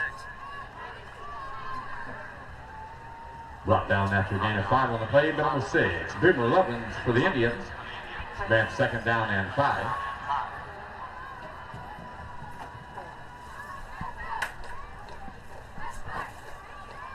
Definitely hasn't gotten cooler here in Catoosa, Oklahoma here, folks. It is a burner of a game today, around 90 degrees, 94. Me and Mr. Sullivan are up here sweating pretty bad. I'm sure it's even worse down there on the field with that hot turf. So the Longhorns hand it to number 6 again, and he tries to cut it up. I think he gets stopped right before the first down marker. Going to make this 3rd and 1. Catoosa. Brought down just short of the first down marker by number 11, Tanner Casey. And ran 3rd down and 1 for the Longhorns at the Catoosa 30.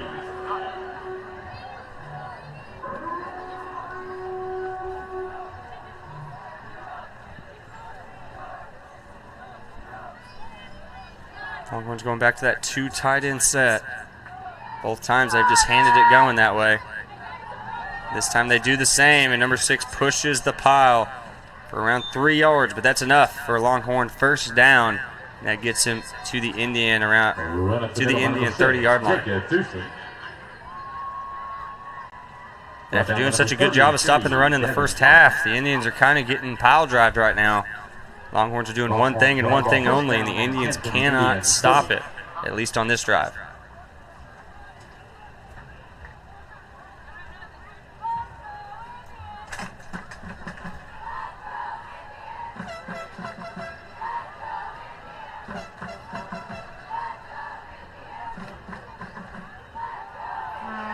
Brennan Lawley with his first touch in a while.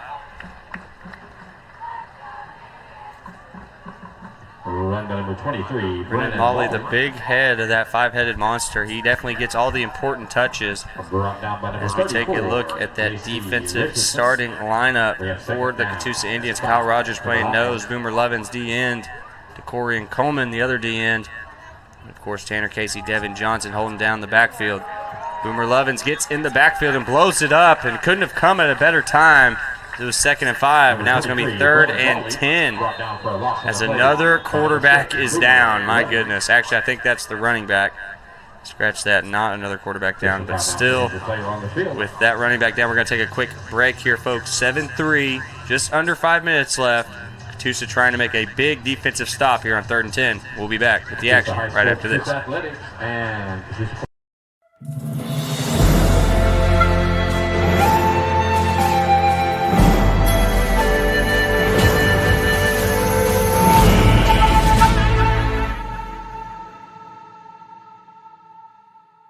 Southern Football Friday Night is brought to you in part by Hidden Gem Self-Storage and Parking, located at 950 North 157th Avenue in Tulsa, Oklahoma. Check them out online at hiddengemselfstorage.org or call them at 918-760-7790. There's no place like home. Whether you live in Oklahoma, Arkansas, or Missouri, Realty Mart USA is your go-to real estate company for residential, commercial, agricultural, or land. We believe in strong connected communities and sponsor local events. Realty Mart. We're back with the action. 3rd, and I guess they stopped him a little quickly with the forward progress, so it's only 3rd and around 7. Number 21 tries to find his receiver, and it gets right into his hands, bounces off the helmet, and into DeAndre Hamilton's hands. That's an Indian interception. Turnover for the Longhorns. And Kyle, we dodge another bullet, my man. I mean, that went right into number 11's hands. Yeah, he just let it slip through and hit him right in the face. Indians will take over and have the ball 1st down and 10 from their own 31. Yeah, number 11 wishes he could have had that one back. I mean, he was open. The quarterback gave him the ball right in the chest, basically, and he lets it slide right between his fingers. Giving this Indian offense a little life. So they get tackled for a 1-yard loss. Going to make it 2nd and 11. But if I'm the Longhorns, I'm not too upset with that. Of course, you're thinking you're coming away with points, but they killed about 6 minutes off that clock. So, I mean, we only got 4 minutes left in the 3rd, which is still the whole 4th quarter to go, but time is ticking away here at Frank McNabb Field, so the Indians need to figure something out. They need to figure it out fast.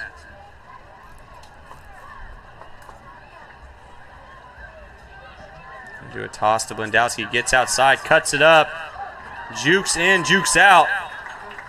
He's able to get that yard loss and get it back, make it around 3rd and 4. A run by number 30, Michael Blendowski for the Indians. Brought down after the end of about 6 on the play. Check it out again. Blendowski been basically the one star here on offense for the Indians. Every time he touches the ball, you think something crazy is going to happen. The Indians go to I form. Boomer Lovins in at QB. They're just going to push the pile, and Boomer's still on his feet, still going. It takes a lot to bring the big man down. He's definitely the heavy hitter for this Indian football team. And that time he hit him good as he gets around 10 yards, puts him at around the 46 and the 1st down. Brought down at the Indian 47 by number. I think everyone in the stadium knew what they were going to do, but the Longhorns still couldn't stop it. As Boomer kept chugging his feet along, gets it to around the 47-yard line, moves them change once again.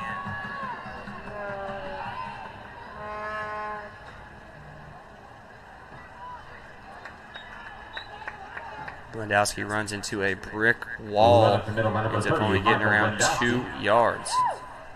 Brought down after the end of 2 on the play by number 6, Jacob Thusen.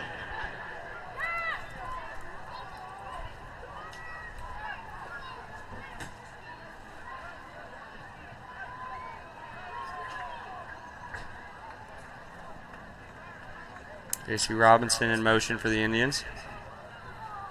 They do a counter to Blendowski, and he's making more people miss. Run by number 30, Michael Pendowski.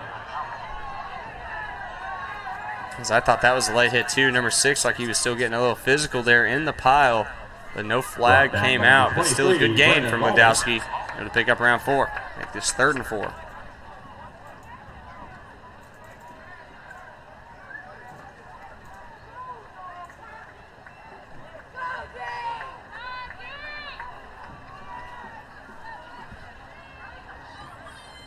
Drops back, gets rid of it quick, and they read that one like a book. Number 30 was coming. He was diving hard. If that ball would have been a little bit higher, about a foot higher in the air, I think he would have came away with the pick.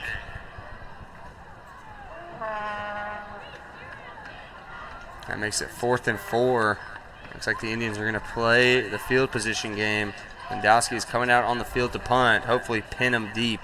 Both of Pendowski's punts so far have not been very good. I think one went around 20 yards and the other went about 15. So we'll see if he can top either of those here with his 3rd punt of the day.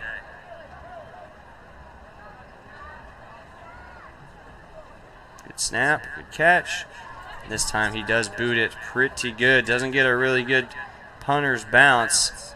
Did a little bit on that second roll as he rolls it to around the 10 or 15-yard line. Scratch that. The Longhorn offense looks to come back on the field and make this a 2-possession ball game. This is Southern Sports Network, folks. I'm Carter Randolph. Alongside me is Kyle Sullivan. Be right back after this break.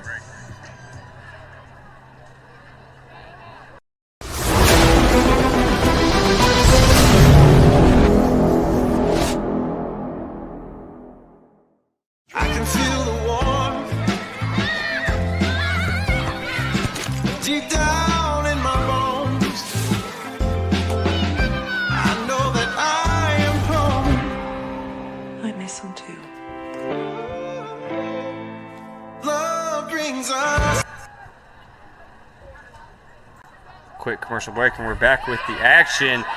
It opens up like the Red Sea as he finally gets knocked to the ground. It was number 31 for that Longhorn offense. They started out in the 15, but very quickly are they out past their own 30. Brought down by number 33, Devin Johnson for the Indians. Longhorns will have the ball 1st down and 10 from their own 31. Just a basic A, B gap dive, and as the C opens up, and no one was there to grab until after he got about 8 yards. So definitely want this Indian defense crashing a little bit harder than that. Low snap, still able to handle it. Once again, runs it up the middle.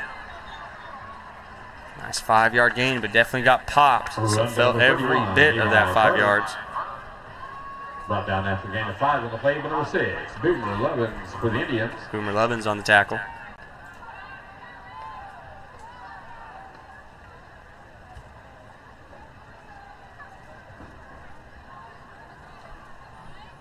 .30 seconds left here in the 3rd as we get down to the big 4th quarter. We'll see who could take away the first ever Battle of the Ports. It's Inola going up against the Catoosa Indians here at Frank McNabb Field in Catoosa, Oklahoma. There's another low snap.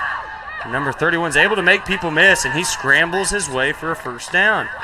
Looked like he was dead in the water, but he was able to juke and jive his way for about 7. Looks like J.C. Robinson is a little hurt, number 34 for the Indians.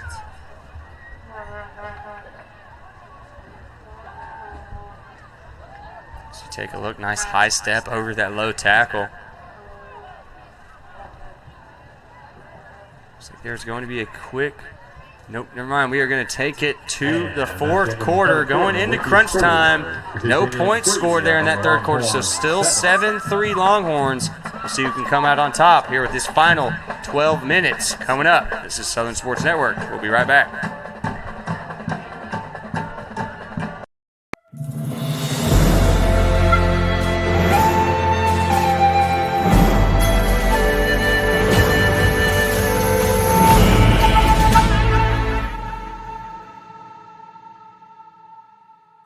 In 1851, the Cherokee ignited the lamp of learning in the wilderness. For more than a century, this has been a gathering place where minds are developed and lifelong relationships are made, where dreams find direction, the lamp burns brightly still.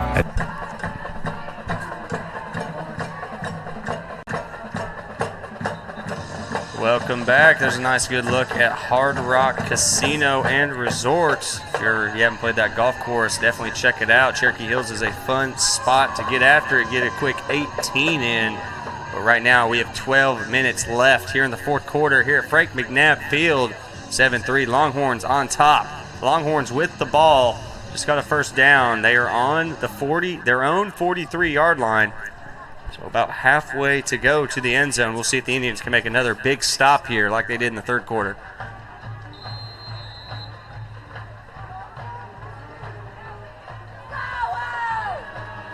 So they motion their fullback, number 35, over. Hand it to number 6 again. And once again, the hole is right there. He has plenty of space. Nice 25-yard run into Indian territory. Gets them down to the 30. And this is basically the same thing they've ran the past 3 plays. Just a dive right down the middle, and just those guards for this Longhorn offense are just bullying this Indian defensive line right now.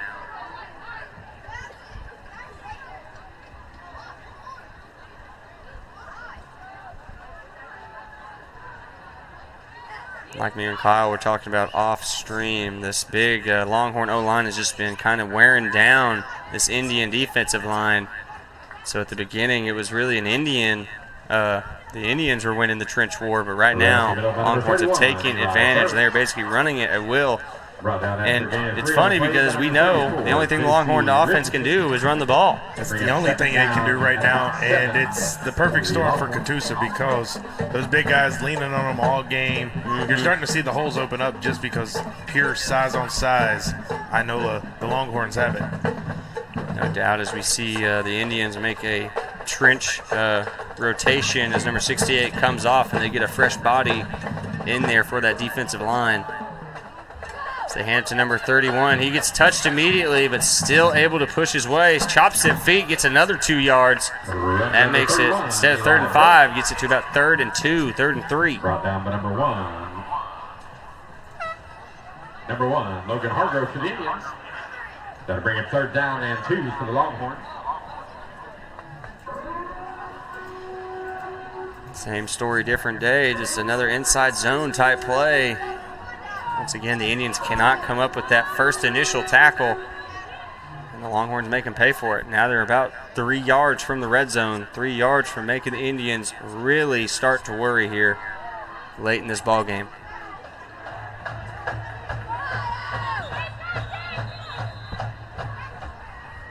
Timeout on the Catoosa side. I guess they didn't think that they were lined up correctly. Boomer Levin showing a little bit of emotion right now at his teammates, trying to get them fired up. 7-3 here in Catoosa, 9:58 left. We'll be right back right after this. This is Southern Sports Network.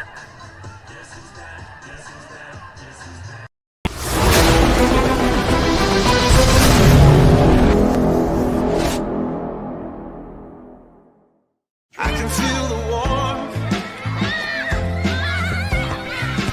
deep down in my bones. I know that I am home. I miss him too. Love brings us here. Together's where we all belong. You're my home. My home. Thank you, Dick's Sporting Goods, for sponsoring Catoosa football. This is Southern Sports Network. Carter Randolph alongside me is Kyle Sullivan. You can listen to us on any app store, Roku, Amazon, YouTube, Facebook. You can find us almost anywhere. Make sure to check us out for different sporting events. Big 3rd down here for the Indians defense. Longhorns in near the red zone as they drop back to pass, take a shot, and that's picked off. Who is that? Seth Charles. Seth Charles with the interception, saving the day here for this Indian football team. And that's just a surprising play call, Kyle. I mean, it's 3rd and 2. You've been running it down the Indians' throats. I guess they thought they'd have a 4th down chance. That's true. They probably had a 4th down, get it, catch or incomplete. Did not expect the interception, and Man, that ball took forever to get there. Yeah, that ball was hanging up in the air for a while. Then it just jump ball. Seth Charles didn't even know what to do. He kind of stood there for a second after he caught it, said, should I move? Nope. Takes the knee. Gives his team another opportunity to take the lead here. 7-3, just under 10 minutes left. And the Indians offense back out on the field.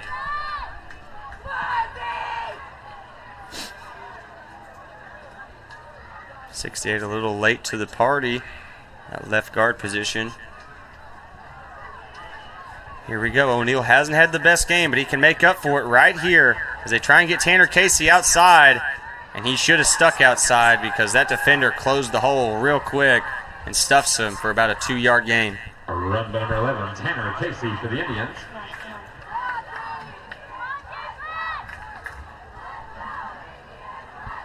Tanner knows it too. Gave himself a little head slap. Should have kept it outside, but still able to get positive yardage.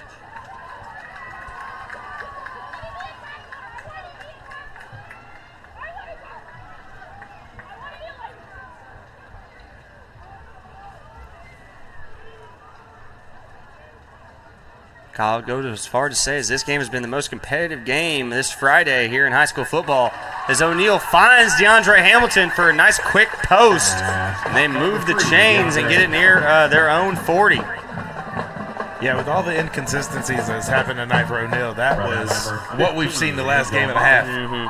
That's what we've come accustomed to, especially after last week where he was just pinpointing everything.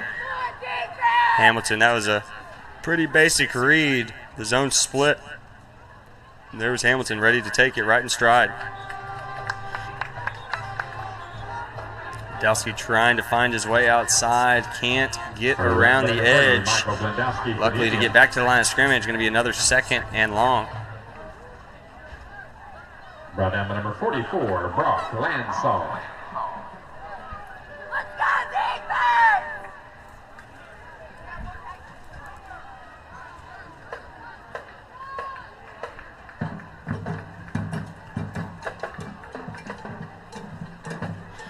A little confusion in the formation, having to tell Blendowski where to go.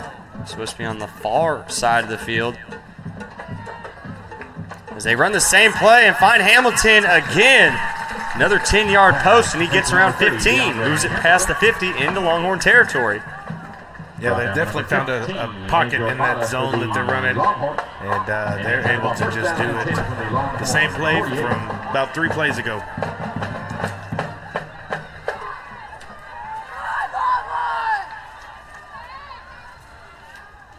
O'Neal has plenty of time, has to move around the pocket, ends up breaking the first.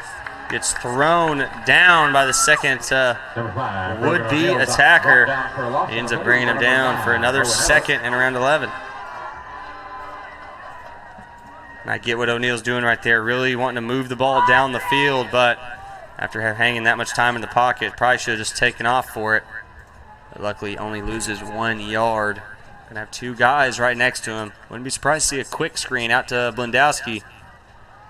Nope, he's gonna drop back and take a shot. Has Repschlager, and not a bad ball at all. Ends up falling through Repschlager's hands. As we have a guy down for the Longhorns, and that looks kind of like a cramp injury. So he gets up under his own power. But yeah, he's definitely cramping up. As the Inola coach taking his sweet time as he yells at one of his players who I think made the wrong, did a different coverage than everybody else. Yep, looking like a calf cramp there for that Longhorn safety. Looks like number 7 plays both receiver and safety for this Inola team. Yeah, it was 2nd and 11 with the incomplete pass. Going to be 3rd and 11 here. Still a long way to go, but you got to be thinking this is 4 down territory. So honestly, you just want to get this to 3rd and manageable and then take your chances on 4th down. We'll see if they try and go back to DeAndre Hamilton, been kind of the star of this drive. Yeah, he really has, and being able to run the same play, they know it that's now something that's open. So run somebody in there either as a decoy and have some, could we see the hook and ladder again? Oh shoot, they get him twice with the old hook and ladder. They're going to game plan for that every week after this if they let it happen twice. I wouldn't be surprised. Who was it last time? Rep Schlager and Lendowski, I believe. This time we got Tanner Casey and Seth Charles, the two receivers on the bottom of your screen.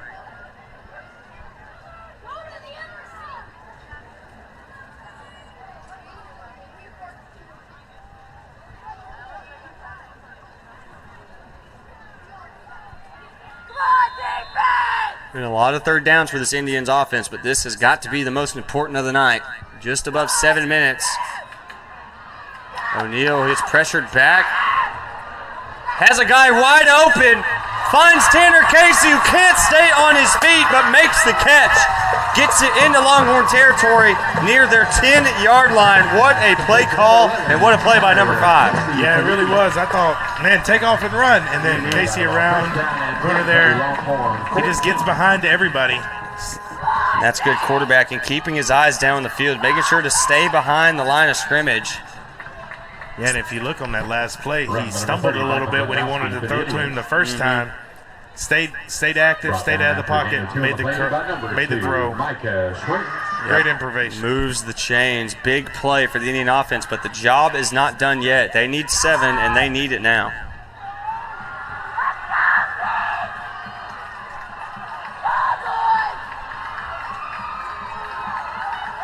Going with the pistol set once again is the Indians. Play action. O'Neal rolling out. Has a guy open. Touchdown. He's in.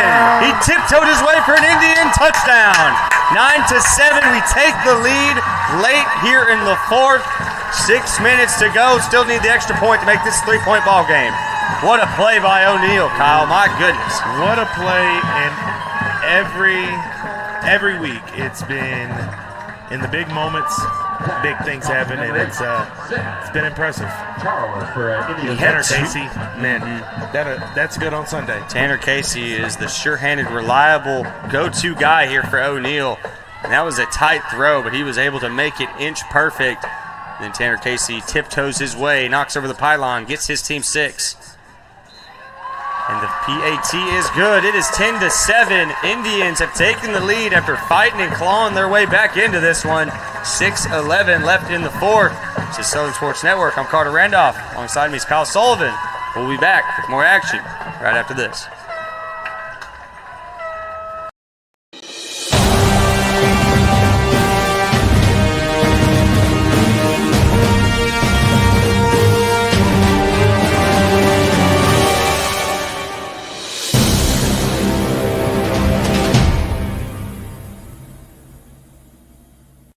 Mowing your yard just got easier.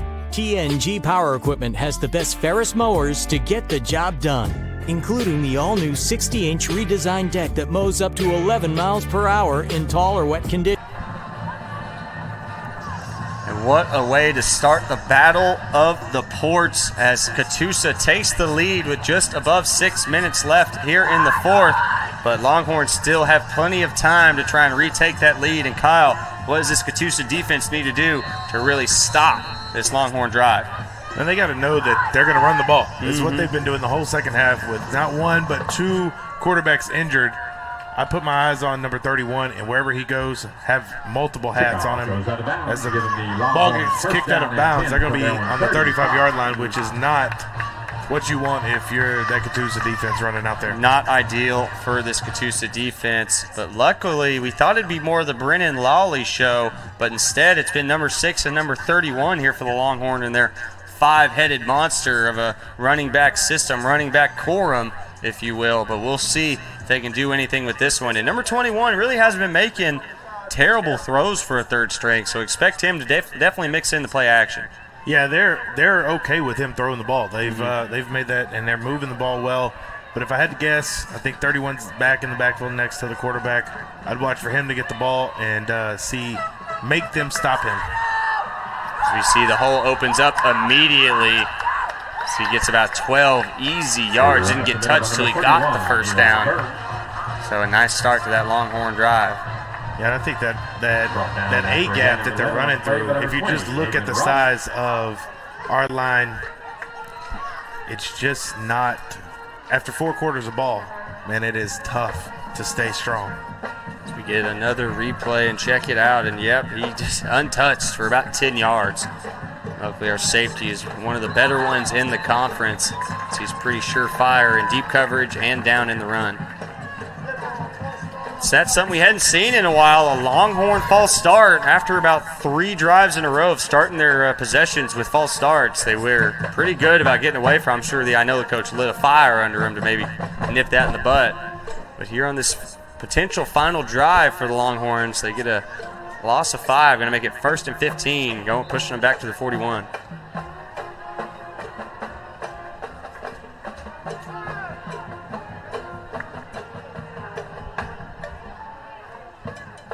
Number 52 going to come on the field for the Catoosa Indians, Jose Rodriguez, replacing number 68, Zach Maguire.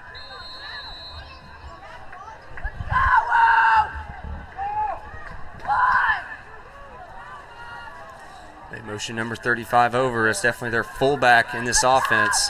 Hand it to number 6, and this time it's plugged up. Got 3 green jerseys, wrap him up immediately. He's only able to get about 1 yard when he's second and 13.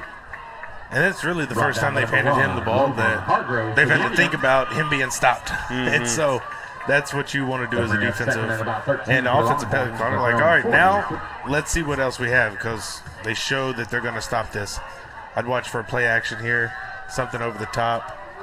Got the defense cheating in. Got to still play smart. I think you're right. Definitely make it.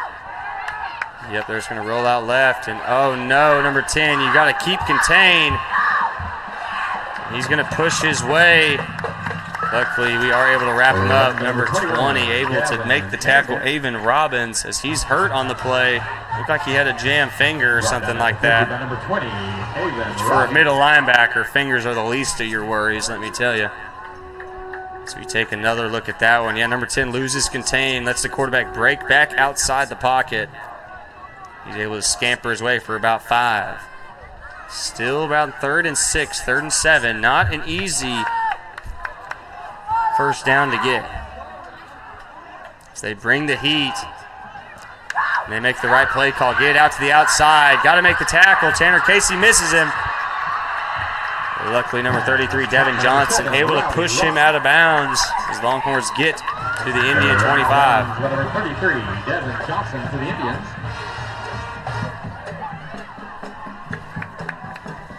See, they bring an all-out blitz, and the Longhorns probably figured they were going to do something like that as they get out to the outside quick. With all those defenders trying to rush the middle, opens up that space. Number 11 is able to scamper for around 20. This is when we need a Boomer Lovins tackle for loss, a Boomer Lovins sack. One of these big playmakers for the Indians to start making a difference. Number 31 tries to cut it through the A-gap. Number 31, inches away for about 3.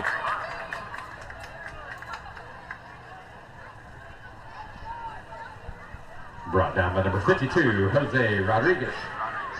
After getting a 2 on the play, that'll bring up 2nd down and 8 for the Longhorns.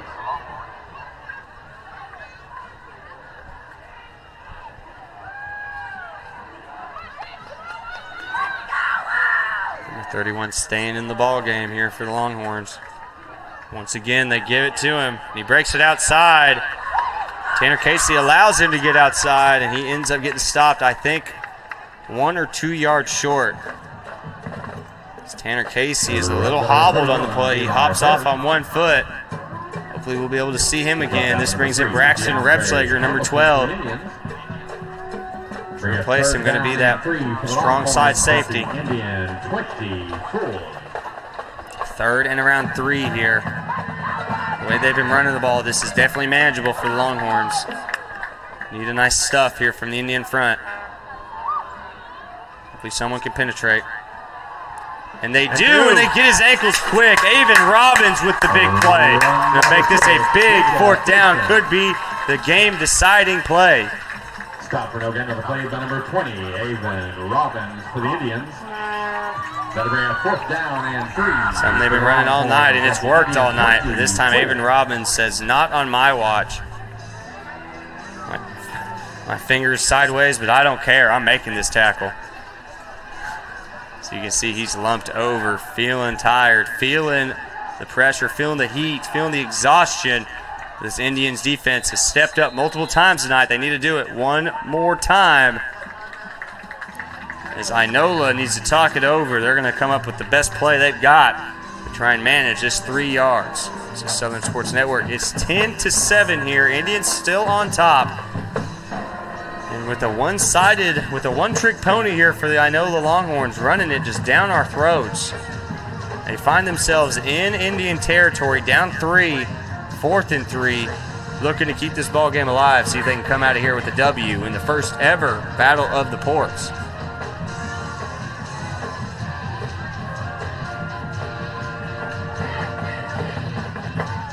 Tanner Casey, number 11, was hobbled a couple plays ago. Looks like he's going to come back out.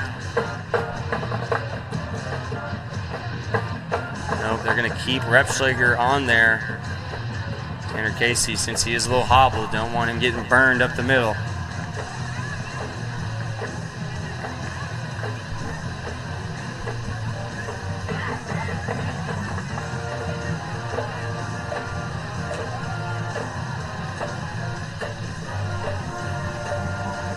Looking at Boomer Lovins, looking at Avon Robbins, J.C. Robinson, Devin Johnson. One of these guys needs to make a play. Guy who's known to cause chaos down in the trenches. We need it now. Logan Hargrove, DeAndre Hamilton covering the receivers on the outside. Wouldn't be just surprised to see 6 people blitzing and just man up everybody else.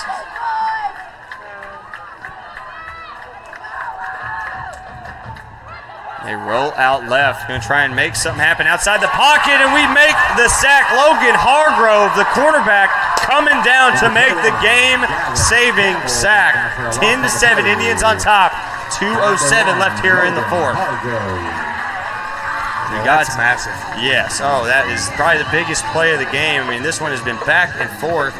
What a ball game here for the first ever Battle of the Ports. Sorry about that. The camera was a little wonky, but let me just tell you, the quarterback shot down, and I guess they figured he was going to try and do some sort of rollout play, out of the pocket type of pass play. He reads it like a book, makes the tackle, turnover on downs, Indian ball.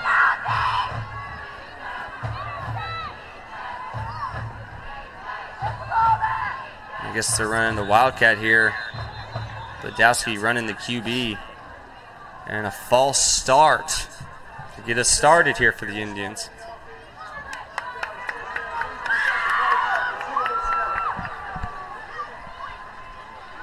A couple first downs and this thing's done. And that's the last thing this Indian offense wanted. Keep everything in bounds, make them use their timeouts, get a first down or 2, go get that trophy. Depending on this Inola's coach's philosophy, it could be over after 1 first down if he burns all 3 immediately. Going to save as much time as he can as Blendowski tries to find the hole. Splits it and gets brought down by number 6 for the Longhorns. Brought down by number 44. Inola is going to take a quick timeout. We're going to take a quick break, folks. We'll be back with the last 2 minutes of this one here so we can decide the winner of the Battle of the Ports. This is Southern Sports Network. Be right back with the action.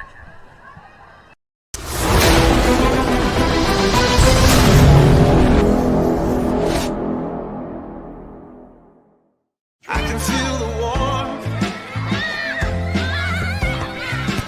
deep down in my bones. I know that I am home. I miss him too. Love brings us here. Together's where we all belong. You're my home. My home. We are back. 1:59 left in this one. Inola burned their first timeout. Still have 2 left. They have 1 left. They actually burned 1 in that 3rd quarter, so they are down to their last timeout. So I would think 1 first down and this ball game's over. But a false start to get things started made it 1st and 15. And still no ground to gain. As they lose another 2, going to make this 2nd or make it 3rd and around 17. Brought down quickly by number 1. Another timeout burned by Inola. They have 0 timeouts left. But with 3rd and long here, Got to think Coach Guerrero's going to play the time game, kill as much as he can, which should leave around 1:05, 1:10 left on that clock. Hopefully Wendowski can get another booming punt, change his field position, give his defense the best chance possible, give his team the ability to walk away with this win.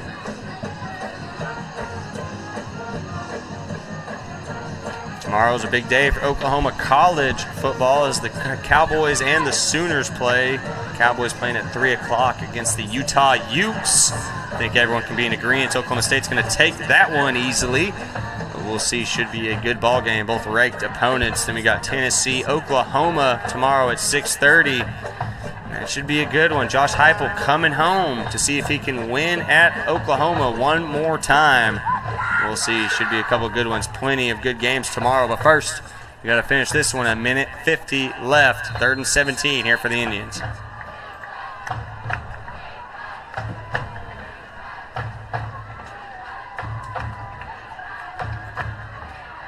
And they do pass it. Nope, going to QB run. And that looked dangerous. O'Neal's helmet comes flying off. He was looking for a flag. Doesn't get it, but still going to have the time. Tick, tick, tick away. For some reason, the clock is stopped. I'm not quite sure.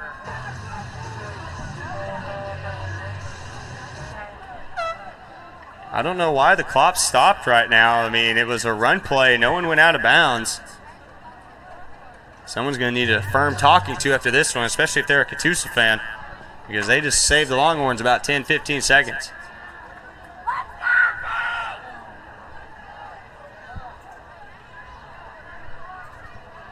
Wendowski handles the low snap.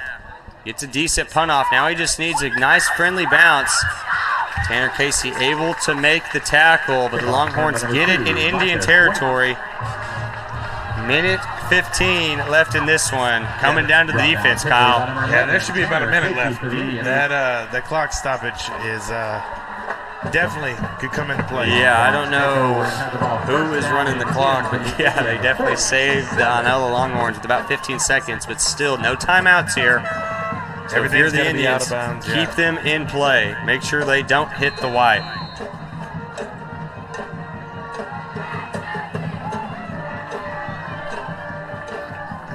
Repschlager's still in at safety. Tanner Casey off.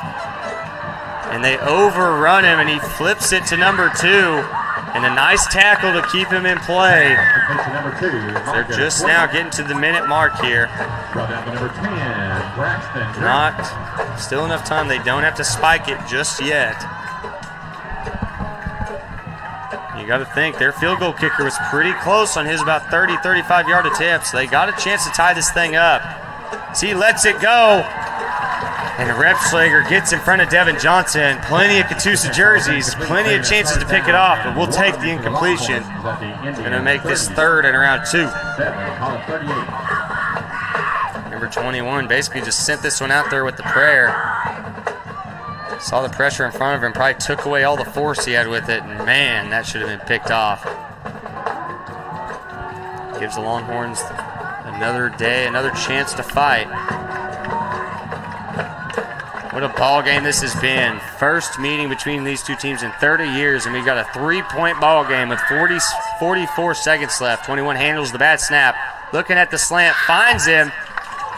And I think that ball was down. I think the ball came out because he hit the ground. I don't think that's going to be a fumble, but the clock is going to continue to move. And once again, they have stopped the clock.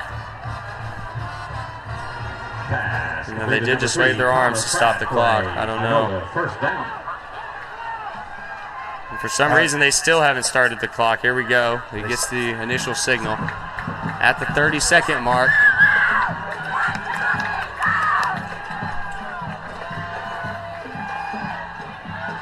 Get a quick one out to number 2. He has to make a couple guys miss and can't. I think he's about a yard short of the first down. 15 seconds.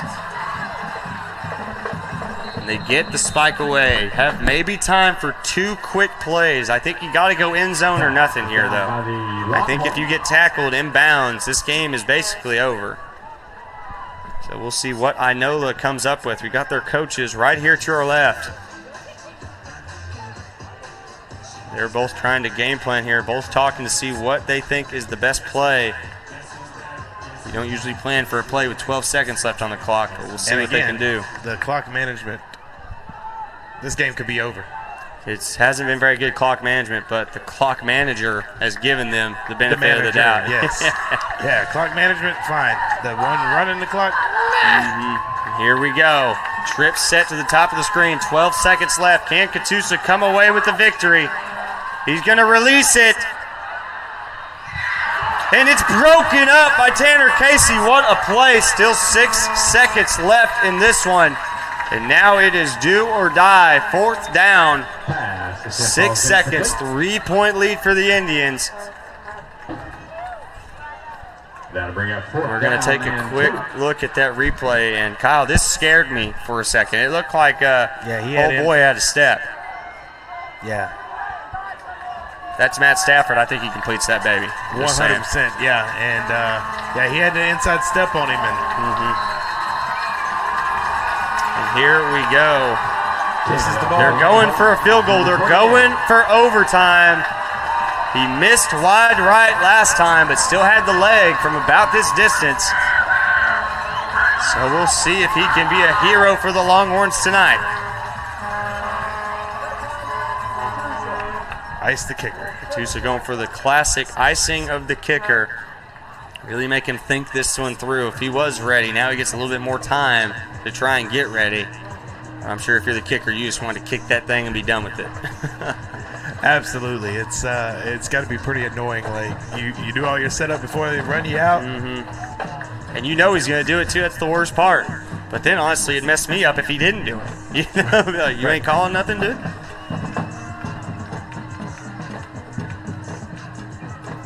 Catoosa's had a hard-fought game here in this one. Has basically been trailing for 80-85% of the ball game, and then with about 6 minutes left, take the lead.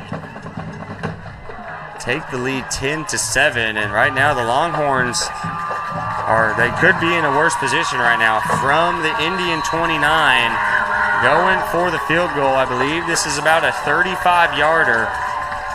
So if you're going off of this guy's last kick, he has the boot for it, but does he have the accuracy? Indians going to talk about it one more time. And I love the head games here from Coach Guerrero. I absolutely love them. Getting this kicker's head, really make him think about it. Really get those nerves moving.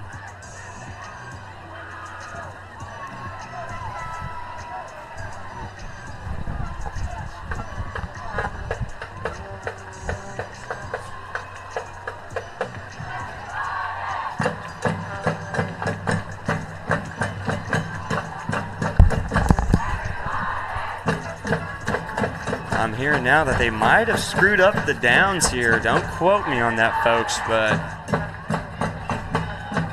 I'm not sure if that was last play. It was 4th down. I thought this was 4th down, but I'm hearing that last play might have been 4th down. So make sure to remember that. Nevertheless, this kick is happening whether you like it or not. Inola seeing if they can take this to OT, make the first ever Battle of the Ports, the first ever OT.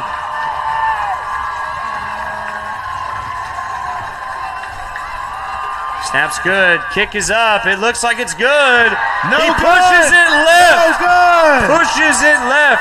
And there is still 1.5 seconds left, but the Indians are going to take the victory in the first ever Battle of the Ports. And what a ball game. What a way for this first game to go down. Got to respect both Catoosa and Inola in this one, Kyle. Absolutely. What a ball game. It was a battle the entire game.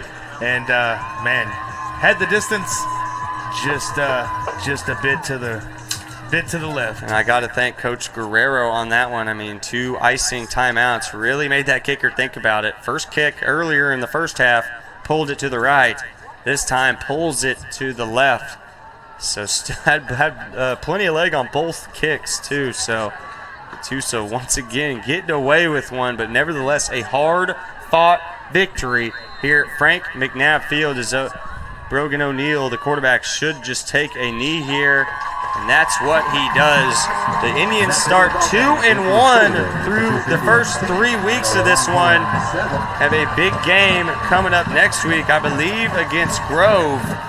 The Grove Ridge Runners had about a 9-win season last year, so we'll see what is in store. Yes, going to be here in Catoosa as the Grove Ridge Runners come to town to take on our 2-1 Indians as they take the victory here tonight, 10-7. And Kyle, what are your key takeaways, and who do you think is the player of the game here for the first ever Battle of the Ports? I feel like it's got to be Tanner Casey. When things needed to be happen, both sides of the ball, he was the spark. He's been a spark all year. No different tonight. The breakup in the end zone, I mean, he was all over the field making plays. The touchdown, the lone touchdown for Catoosa tonight. Yeah. Tanner Casey dotting the T, dotting the I in the end zone. Keeping everything crossed, everything dotted, and I got to agree. Tanner Casey with the touchdown here in the north side of the end zone, and then coming down here to the south side and breaking up a potential game-winning touchdown pass. What a play from number 11. What a play from number 30. And what a bounce back from number 5, Brogan O'Neill. He didn't have the best first half, but came back in the second half with a man on a mission, took care of business, got his team the win here in week 3. Next week, Grove Ridge Runners coming to town. We'll see if the Indians can start 3-1. First ever Battle of the Ports going to the Catoosa Indians. Thank you. This is Southern Sports Network. I'm Carter Randolph. This is Kyle Sullivan. We appreciate you. Thanks for tuning in. We'll see you next time. Still in Pipe are presenting the Battle of the Ports trophy to Catoosa High School at this